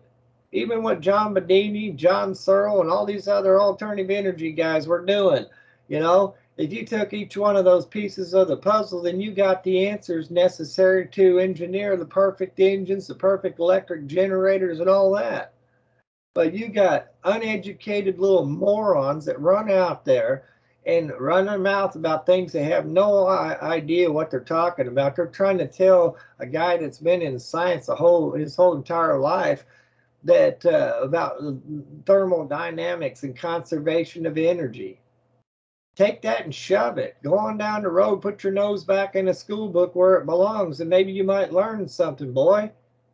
You know, but it's what you have to deal with. And then those people that come up out of college and they got a degree in engineering. Oh, I got a degree in engineering. Maybe you do, but you're still stupid. You're still an idiot because you can't figure out the simple. I never said that water was compressible. You could literally use water as hydraulic fluid if you want. But if you take that water and you change its structure, such as boiling the dang water and turning it into steam, if water will boil at 212 degrees Fahrenheit at sea level, then, you got steam. And now steam is no longer a liquid, it's a gas. Now it's compressible. Right, and you break it down yet even further. The more you break this down through atomization or vaporization, the sonic vaporizer. I have to bring that back around and show you a little cloud of mist that you put it down inside the deal, and it will literally turn the water into a fog. They use these things like for parties, fog machines and such like that. They're not the ones that put the little liquid in that does it. This is just water. It's a cheapo deal. But either way, the further you break that down and then understand the physics, water expands 1,600 times its volume when it's turned into steam, and you get a lot of pressure out of there, even when you're using just the mere electrolysis. Try to put a sealed container together with water and just a little bit of electrolyte. You put two plates in there, water, and just a little bit of electrolyte, something just a little dash of salt, maybe a little bit of baking soda or something like that. Just anything to make that water slightly conductive. And seal that thing off and stick it as far away from you as you possibly can, and as far away from anybody else that could potentially be in danger, and hook that to a battery and sit back and watch as that sucker will pressurize, and it'll literally explode. It'll overpressurize. And so you can learn something from that, and so if this guy would have took and humored the idea and at least tried it before he denied it, he might be surprised at what was going on. Once you heat that water up, the molecules are moving around, it's being primed and it's ready to go. So you got a warm water tank, and that's so you don't have to worry about it freezing in the winter. Then you start circulating that, and you got the induction heating system that is heating your stainless steel cylinder or whatever other metal you want to use on it. Stainless steel seems to heat up really fast in induction heating. So you got a ZVS driver running an induction heater that is literally heating that cylinder up to 300 degrees Fahrenheit. And so as it's coming through there, it's picking up that temperature off the outer portion of that cylinder, and that water is already up to boiling temperature by the time it comes around. You start breaking that water down, run it through a sonic vaporization, and by the time it gets up to the intake, you got a really super fine mist.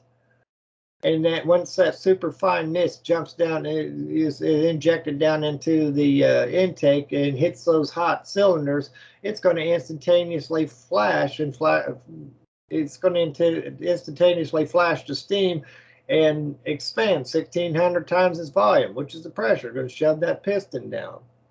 And then temperature difference isn't going to be enough to where you have to worry about thermal fracturing, because if you throw something cold on something hot, it's obvious you could cause it to crack. Well, the temperature difference ain't far enough apart to make the difference, and so once you get it down there, you might start that engine off running like a steam engine. Then by the time the piston's coming back up between the heat and the pressure inside that cylinder, you can crack that hydrogen, what's left over, the hydrogen and oxygen inside there, crack that, igniting that fuel and slamming the piston down again. You'll get an implosion from the hydrogen and an explosion from the oxygen. 2 bangs for 1 buck kind of thing. It's doable. It's not even new science. But if you're not willing to entertain it, then you're never going to get it done. If you got a machine shop and you're willing to entertain it, do it. Take the credit for it. OSHA's is who, man? I don't know that guy. I never heard of him. It's all right. I don't care. Garage 54 ran the doggone second car off the bubbler. I've been saying that for years. Finally, somebody tried it. And by God, it worked. So I must not be as stupid as I look. But if you can make your own designer fuels, whether they be alcohol-based or whatever, you know, you can take a Briggs & Stratton engine, and it's not much to modify a Briggs & Stratton engine to run off of alcohol. It'll run off of gasoline or run off of alcohol. You can run them off of wood gas. You can run them off of hydrogen technology. All of that. Now, if you take all these things in conjunction with one another, you got moisture coming out of the dang exhaust out there. Why not capture that moisture, guide it down into a system where you could either use radio waves or a little bit of electrolysis to actually throw a little bit more hydrogen and oxygen to the burn. It's like, I don't get it, man. When you're running a gasoline engine or a diesel engine, that thing will generate enough heat energy, enough waste heat energy where it will literally destroy itself. You find the weakest link in the chain, and you'll find the thermal breakdown point of when that engine will fail. Maybe it's the cork gaskets that'll fail before anything else. You know, you got to find the temperature, the lowest melting temperature of any given material is going to determine how strong that engine is. Now, if you engineer that engine to basically have a straight across the board, this thing will hold up to 600 degrees no matter where it is in that engine. It will withstand 600 degrees. Then now you got an engine that's nearly indestructible, because most engines only run from 160 to 180 to 220 degrees Fahrenheit. And depending on how hard you're riding it or whatever, but you've got to keep them cool. If you don't keep them cool, the oil starts to break down and the viscosity gets thinner and thinner and thinner, and it's not lubricating like it should. You got split ring systems on the freaking on the damn pistons, and so as you're getting an incomplete burn, some of that carbon blow by is actually making it past those rings down into your oil. And so you're adding grit to your oil that now is starting to act like sandpaper on your bearings. So what if you re-engineered the doggone rings to ensure that there's no way in hell that you can get any blow-by on there? It's possible. It's definitely possible. But if you look how these things are designed, you can find the flaws in them. If your oil's getting black, it's either because you're cooking it or because you're spitting the spent carbon that's not being completely burned up. You're spitting it down into that oil. You get the temperature right. You get the doggone make sure that the exhaust goes out the right direction and not down into your oil. You'll have oil that you can run for a long time without ever having to change the dang oil. It'll save your engine parts. You're not grinding them up. But who am I to say? I'm just a science geek since I was a kid. Either way, you know, these people, they know everything. You know, they might be able to sit around and quote numbers and do mathematics in their head and all this other crap. You know, they might be pretty doggone intelligent, but when it comes down to efficiency, your brain is stuck in the book. You can't think outside the box, and that's why you keep failing. That's why you keep blowing engines up on the racetrack, because you're stupid. You might think you're smart, but you're not. You're stupid. So you want to engineer these doggone race cars out there to be able to withstand extreme temperatures and be able to withstand extreme abuse. There are engines out there that you can learn from. There's different engines out there. Some of like 350 Chevy engine, you know, when it's fully, perfect, when it just got built, it's a good engine. It's a really good engine. But the harder you run that, the crappier it becomes. Next thing you know, your lifters are clacking, clack, clack, clack, clack, and before too long, if you don't address the situation, you'll throw a rod right through either the oil pan or the freaking the valve covers. You go out and you get a Ford 289. You go get a Chevy 327. They built tight like a Swiss watch. You can run the crap out of those engines. 307? Nope. 327? Yep. That 298 Ford motor? Yep. 351? Nope. No, it doesn't matter whether it's a Windsor or a freaking Cleveland. Doesn't matter. You can't run the crap out of them. You can get a lot of power out of them. Don't get me wrong. You can get a lot of power out of them, but the harder you run them, they got flaws in them that eventually that engine will literally tear itself apart. You're abusing the crap out of it. But you get a 327 or a 298, and those, the way that they were built, they are sturdy. They'll hold up. They'll hold up to scrutiny. Believe me. Back in the day, that's what I would prefer, either a 289 or a 327. And you want to holler about big blocks, the cubic inch, and all that kind of stuff. You get that gear to weight ratio right. You can get that power from that 327 down through the transmission down into the rear end, and get the solid traction right out of the freaking gate, and you'll whoop that 351 in a heartbeat. And anybody out there wants to test the theory, build it to my specs and build another one to your specs, and let's see who wins. Guaranteed. But it is what it is, man. If I was filthy stinking rich, I'd sit around and build all this stuff. I'd hire people and tell them, don't try to re-engineer the damn thing. Just build it like I said. You know, and if they don't want to build it like I said, I'll just fire them. You know, we can't do that when you got partners.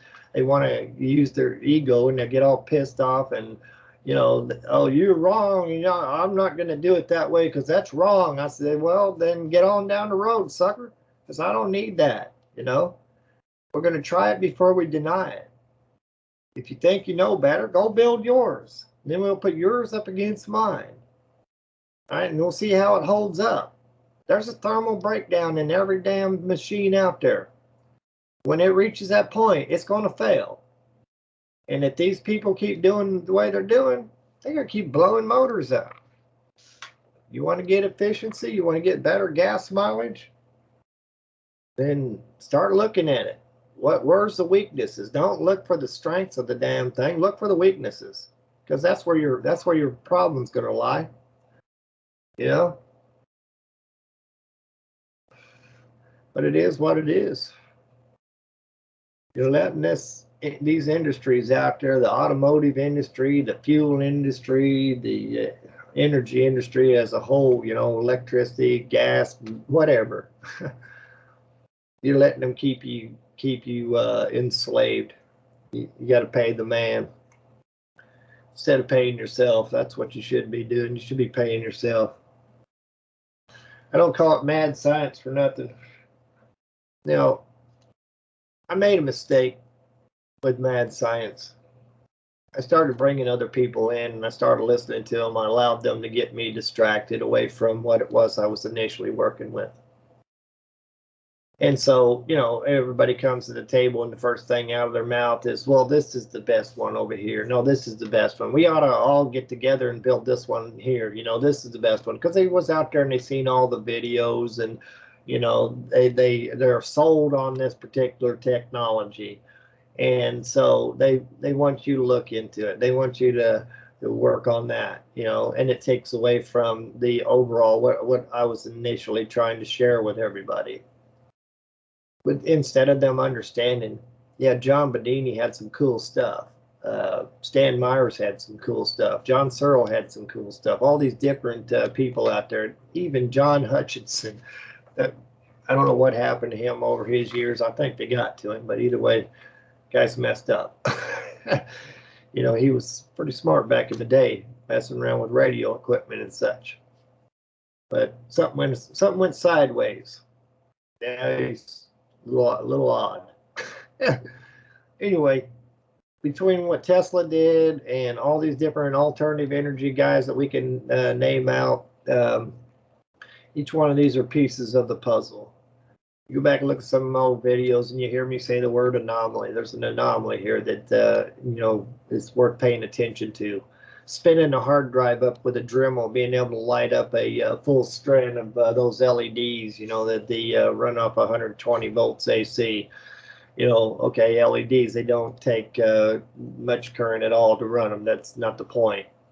Still able to run that entire strand off of a little hard drive motor just by spinning it up. And when you take one of those motors apart and you look down inside there, you'll notice that there's just not more than a little weak ring magnet in there and just a tiny bit of copper wire. So there's something going on there. There's something to learn there. And then all I could get was all these idiots that would come on there and they'd say stupid stuff. Well, you used more energy with that Dremel than you did getting out off the other side. I said, what is wrong with you people?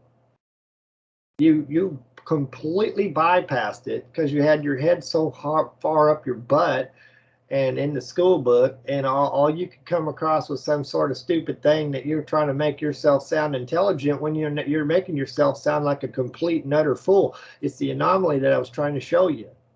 When I was showing you the plasma technology, and you see that you could get radiant energy to literally energize any of the noble gases into the fourth state of matter. There's something going on there. There's something you can learn from that.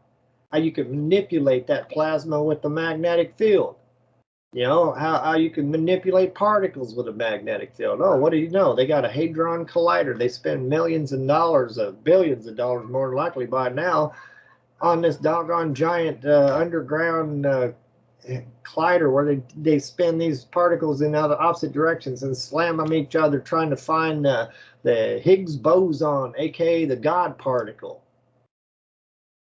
You know, they didn't know what they were doing. Pump that sucker up to 13 teravolts and slam stuff together. They didn't know what they were doing. They had theories of what would happen. You know, but either way, all of this different stuff, some of these videos that might look stupid that I done, you're going to be surprised when you find out the truth about each of these videos. And I was working my way up to a grand finale, and that's why, you know, I was going to show people what it was that I was actually working on. It only took one scumbag to come in there and do something crappy, and that kind of put a dent in all that, because no longer am I able to trust him or anybody else with that kind of information. But there'll come a time, and you look back and you remember this conversation right here. Dude wasn't as stupid as he looked. You go back and you look at all these things that I pointed out. You know, different types of things like you know, little solar panels, cheaply made solar panels from China, and you could sit there and light a freaking candle and you could get electricity off of that. Am I saying it's going to run your house? No, but there's something to learn there. You know, there were tons more of stuff like that. Take those pieces of the puzzle, you put them on the table, and you got the gears necessary to build the perfect machine. There was one other that I was trying to think about here a second ago about, you know, I can't remember what it was because there's so much of it.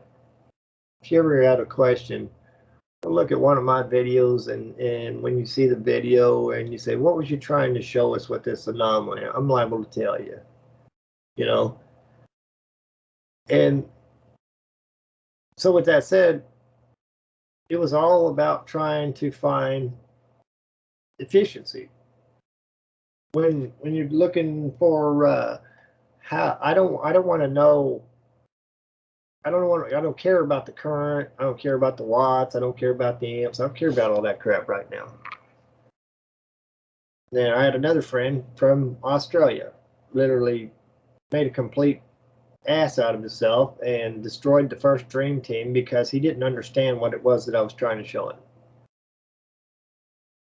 And he wanted to argue with me about the school book. We got a big feud over current, watts, and amps. It was stupid. And instead of trying to understand what it is that I was trying to show everybody, I don't care about all that stuff, but I don't even care about the fact whether you can or cannot run your house off of it. That's not what I was getting at.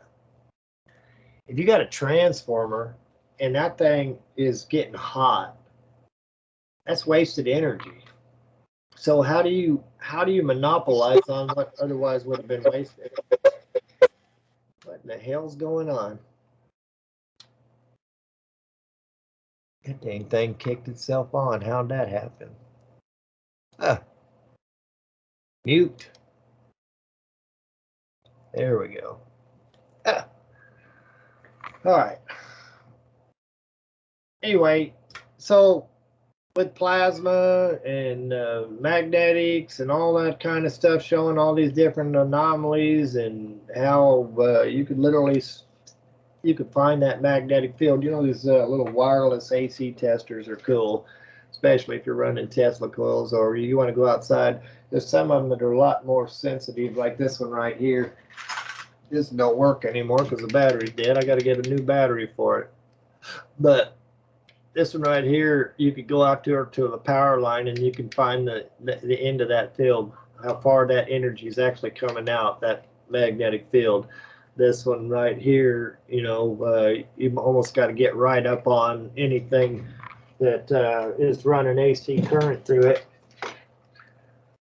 and you can get a reading off of it. You can tell there's power going through there. All right, this you can hold that out there, and you can walk up to underneath the power line, and you can get that sucker to come on. You know, it's detecting that magnetic field, and this one was a lot more sensitive. You know, it's different made, but it's a lot more sensitive. But between that or even using neodymium magnets, spheres, and you can see how far that field is actually coming out and how those magnets will interact with each other even though they're this far apart. It's a lot of cool stuff you can learn like that. You know, I might sound harsh when I talk about other people and saying words like stupid and idiot, but it's why it pisses me off. Because these people, instead of coming together and working on stuff, instead of trying it before you deny it, you want to shut somebody down right out of the gate. You don't even want to hear what they have to say. That's why Gerard Moring is cussing like a sailor, because everybody was pissing him off. He had something that he was trying to show everybody. Nobody wanted to listen to him. They didn't want to give him the respect to hear it. And those that did tried, you know, but how far did it go? You know, he was working on the custom circuit to run these doggone brushless motors and such. There's a lot of stuff that people missed out on because they was too dang rude to people that were trying to share stuff with them. A lot of good alternative energy researchers went by the wayside because of that. That's a damn shame. Because had they listened, you know, do I have all the answers in the world? No, but I got some of them. You know, I can sit there and look at that engine and I can tell you where it's going to break down at first. You got any kind of wobble in there like that, it's going to tear itself apart. The faster those RPMs go, the more it's going to tear itself apart. So the more precise you can make it. If this was made in a shop where everything was precision, perfectly measured out, you would be surprised at what this thing could accomplish. And so I make it out of what I can make it out of. The point of the dream team was you get those people that are craftsmen and have really good skills at doing certain things, and you bring them together and they get it. Right? One dude that claimed he was my friend and turned around and pretty much stole from the project. And, you know, people can argue over what he did and what he didn't do. I don't care. I don't care. He knew what he was doing when he did it. He messed it up. But he wanted to try to tell me that I single-handedly destroyed the dream team. He's full of crap. He did it. He played his shenanigans behind the scenes. He walked off with a large percentage of a project that was meant to help people out. It was meant to give people like myself and others money for these things like this right here. And to this very day, he hasn't made it right. And he won't make it right because that's the kind of person he is. But this project was meant to help this world. It's not just about plastic. It's not just about fossil fuels. It's about ideas and engineering and supporting one another. It's about if somebody needs money for computers, the project has the money to get them the computers they need. It's about some little kid in a third world country now has a source of income. All you got to do is walk over and pick up one of these doggone bottle caps and put it in that machine, and he gets paid. And everybody gets fair value from over there to over here. No matter where they are in the world, they get the same amount of value. And the way that this system was going to work was that when we sold off the premium recyclables from this, you know, the funds would go in and they would feed that entire system, so everybody's getting paid. Every time somebody added to the project with materials or bottle caps or whatever, everybody's getting paid. Equal cost across the doggone border. This is a petroleum product. It can be remolded. It can be used for gasification purposes. It can be reverse engineered right back into crude oil if you want it. It can be recycled into the bucket. This bucket here I bought from a company called Uline.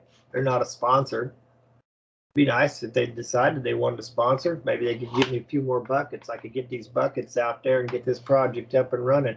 These buckets cost me $10 a piece, and I can't remember what I paid for the sticker. You know, but those stickers were made by a company called MakeSticker.com. They do real good quality work.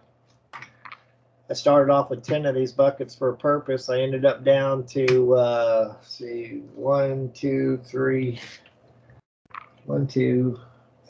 4, 5, 6, 7. 7 that's here and 1 that's supposed to get back here, so 8. So 2 of them come up missing. One supposedly got ate by a dog and the other one got lost.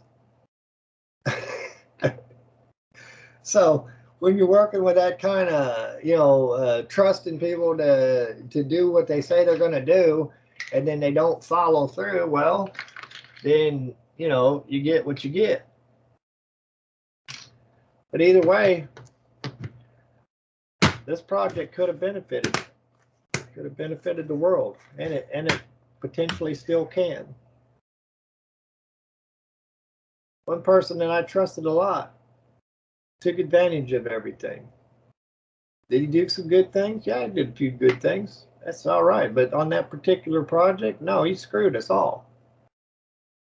Because the idea was to take this right here, turn this trash into a real solution, and literally help the world. And getting in the chat room under an anonymous name and agitating the person that's sitting there trying to host a show to help everybody out was just dirty. I couldn't figure out why this particular individual was sitting there giggling on the show. That's because he was the one that was in the chat room acting like a jerk. So you don't need people like that on your dream team. And I didn't single-handedly destroy nothing. He did that. But the dream team's still alive and well. He just ain't part of it. My point is, you got to watch out, because if you go to try to build your team, get some people together that you trust. If they got even a fraction of an ego where they think they're self-smarter, don't put them on your dream team at all. Because if you have somebody like that, you're just going to butt heads with them.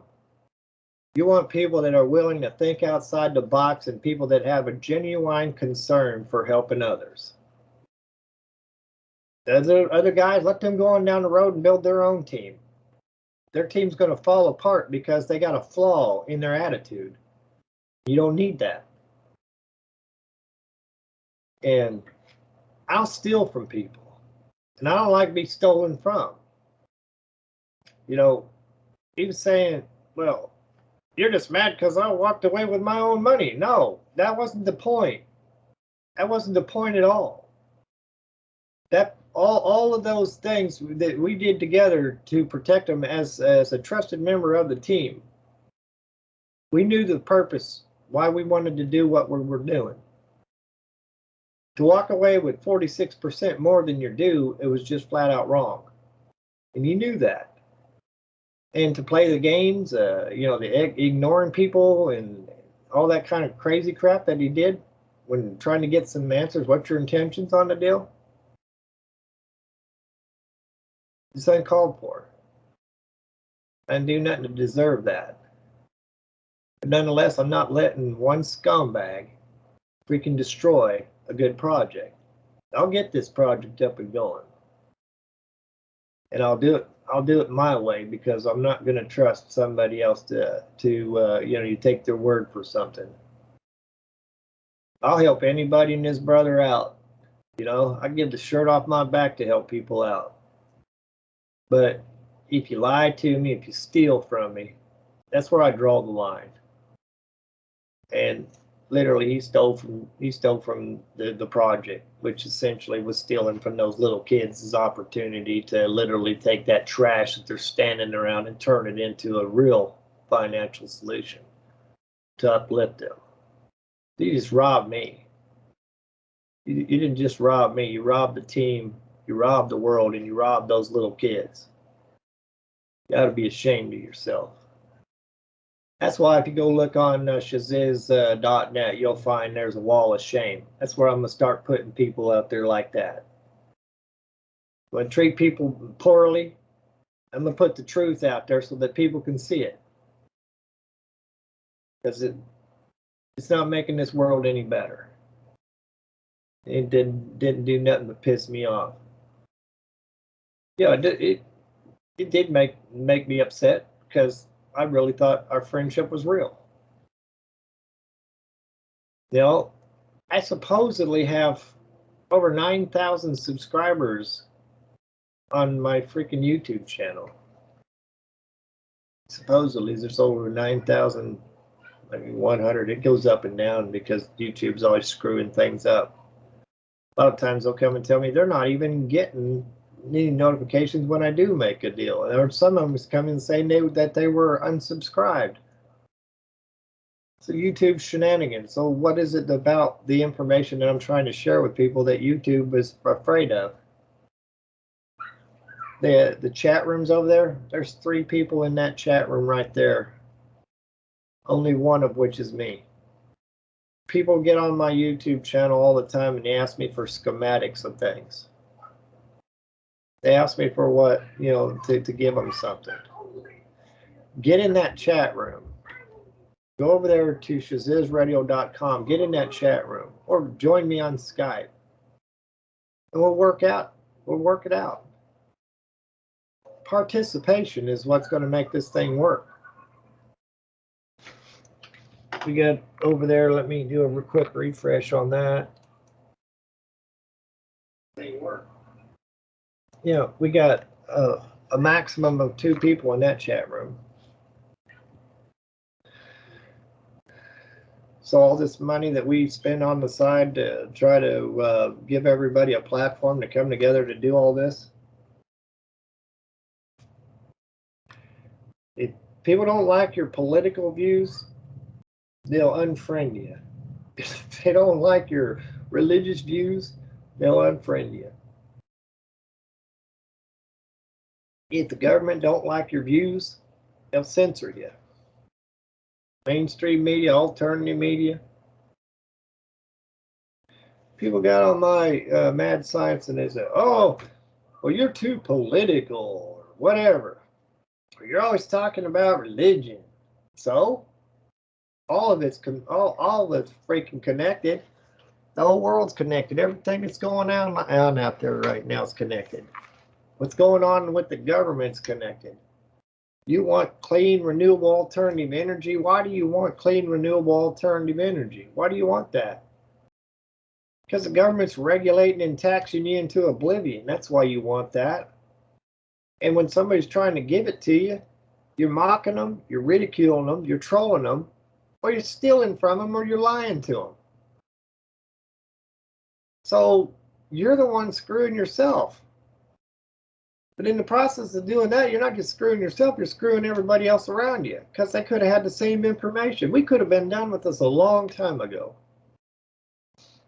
You saw today a guy running another car off the exhaust of the first car. You seen him and another guy running doggone car off of wood gas. And in the process of making the wood gas, he's making biocrude. But all these processes, there's byproducts that are usable. Making biochar, carbon, graphene technology, all that kind of stuff. Nothing gets wasted.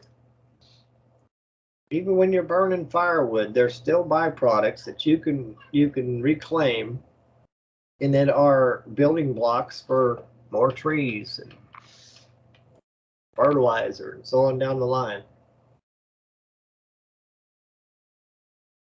So we got tons and tons and tons and tons of trash floating around out there.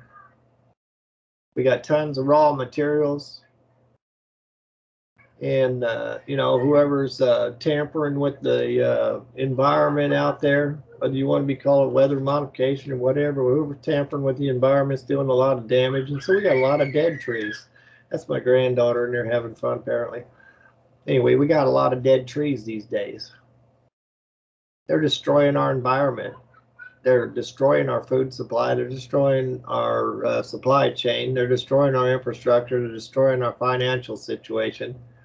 And unless we all decide to come together and do something to put a stop to it, they're going to get us into World War III or Civil War or race war. It's all related. Science has solutions. Society has solutions. And unless we all come together and make it happen, it's never going to happen. Sit around and do all your meditating and your hoodoo voodoo stuff all you want. It's not going to change the world. As long as everybody else out there is on a different page, you might be making yourself feel good. It's not changing the world. It's like getting up and doing actual work. Doing this right here. Combining that with all the knowledge from everybody else.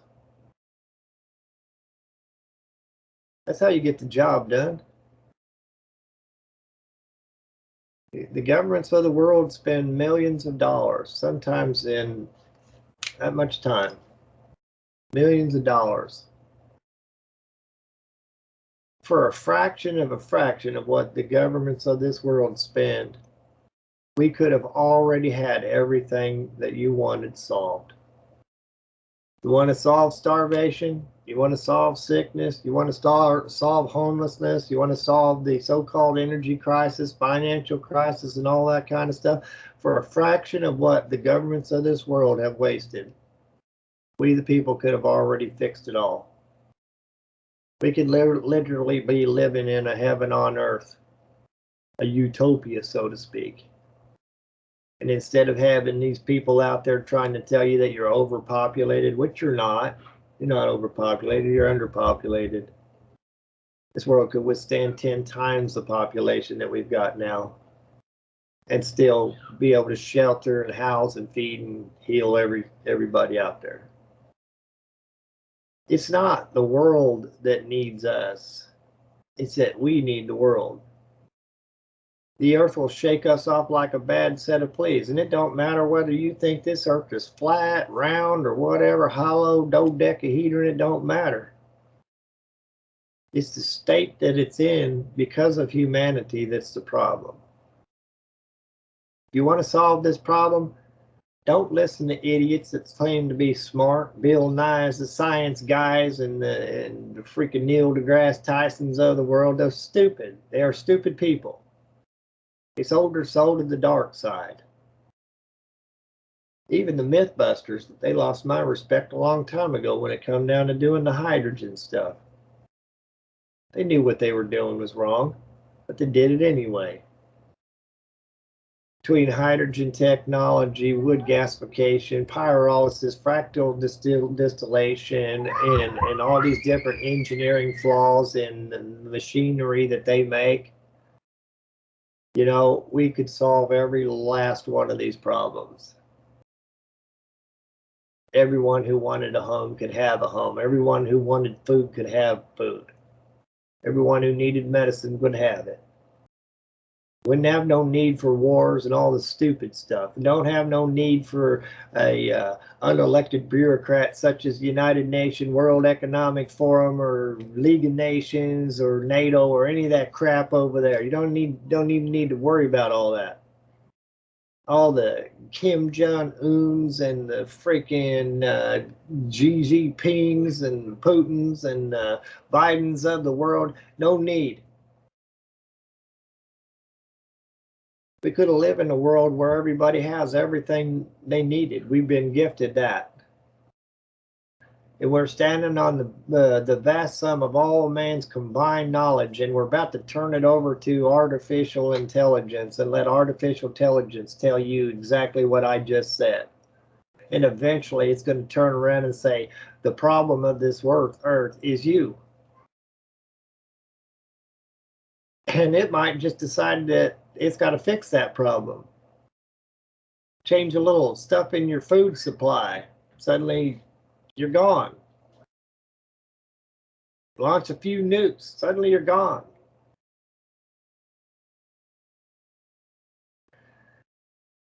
When are you going to rely on your true power, which is you, the people, combined?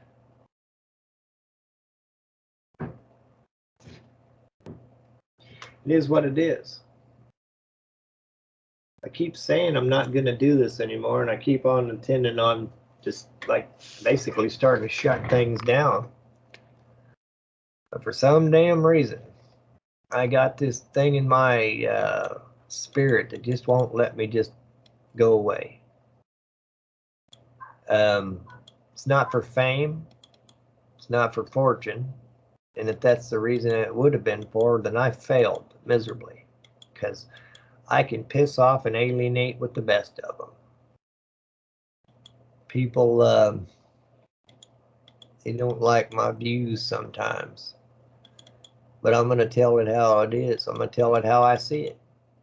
Most folks just get upset because they don't want me to believe what I believe. They have to have me to believe what they believe. They have to be justified in their beliefs, and so in order to be comfortable in their beliefs, they got to kind of convince me that my beliefs are wrong. And instead of doing that, instead of wasting their time and energy and everybody else's time and energy trying to change who I am, well, we work together on what we do agree on. You're not going to change my spiritual beliefs. That's something that a journey that I'm on by myself. If I want to believe in God, that's my business. It's not yours. You can put your evidence on the table and that's fine.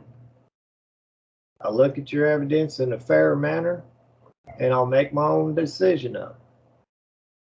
But if you get all butt hurt and pissed off because I didn't see it your way, and I'm not saying that you're right and I'm wrong and all that kind of stuff, you'd be holding your breath forever and a day to get it. Unless I see the evidence. If I don't think I'm wrong, I'm not going to say I'm wrong. When it comes down to science, I remember the science from the old school, and I'm witnessing the crap that they're teaching them in the new school. They're dumbing everybody down. People are coming out of college and they're stupider than they were when they went in. And they're disrespectful. Even our military's turning into crap. Used to be, man come up out of there and he had some skills. He had some respect. Not anymore. Don't have no self-respect, don't have no respect for others. Got an ego the size of Texas. Which we don't even know what's going on down there right now. Guess we'll find out. Hopefully they don't get us into a second civil war. I stand with Texas, by the way. Missouri stands with Texas. I don't stand with Ukraine. I stand with the people of the world, not the governments of the world, because the governments of the world are letting everybody down. The Congress, the Senate, the parliaments of the world, the supposed kings of the world, they're a failure. If we're going to war, somebody failed. We're living in 2024 right now. We should have everything we need. We should have solutions to every single problem under the sun. If you can keep the young bucks from turning into thieves and backstabbers, they got a lot of potential. If you can get some of the older hard-headed ones to put down their egos and at least try something before they deny it. No, that won't work. That won't work. Because this law, this conservation of energy, the second law of thermodynamics.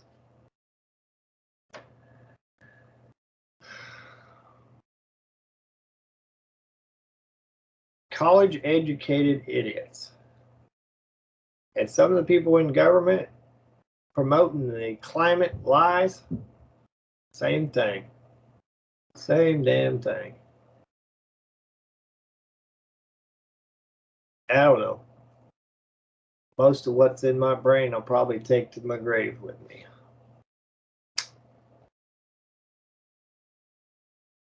I don't think this world is ready. They cheated Tesla. They cheated Bedini.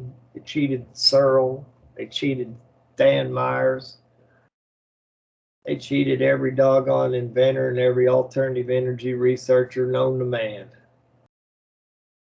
There were a lot of good ones back in the day. There are still a few good ones. But they pretty much had to corporatize in order to be able to survive out there. A lot of them just said, you know what, it ain't worth it anymore. YouTube's ripping me off. People are trolling the hell out of me. Nobody has any damn respect. Nobody wants to work together. They're not getting any kind of support. The government will throw a $1 million bomb at somebody and take out collateral damage. And you know what you could have done with that $1 million? You could have built the machinery necessary to build other machinery.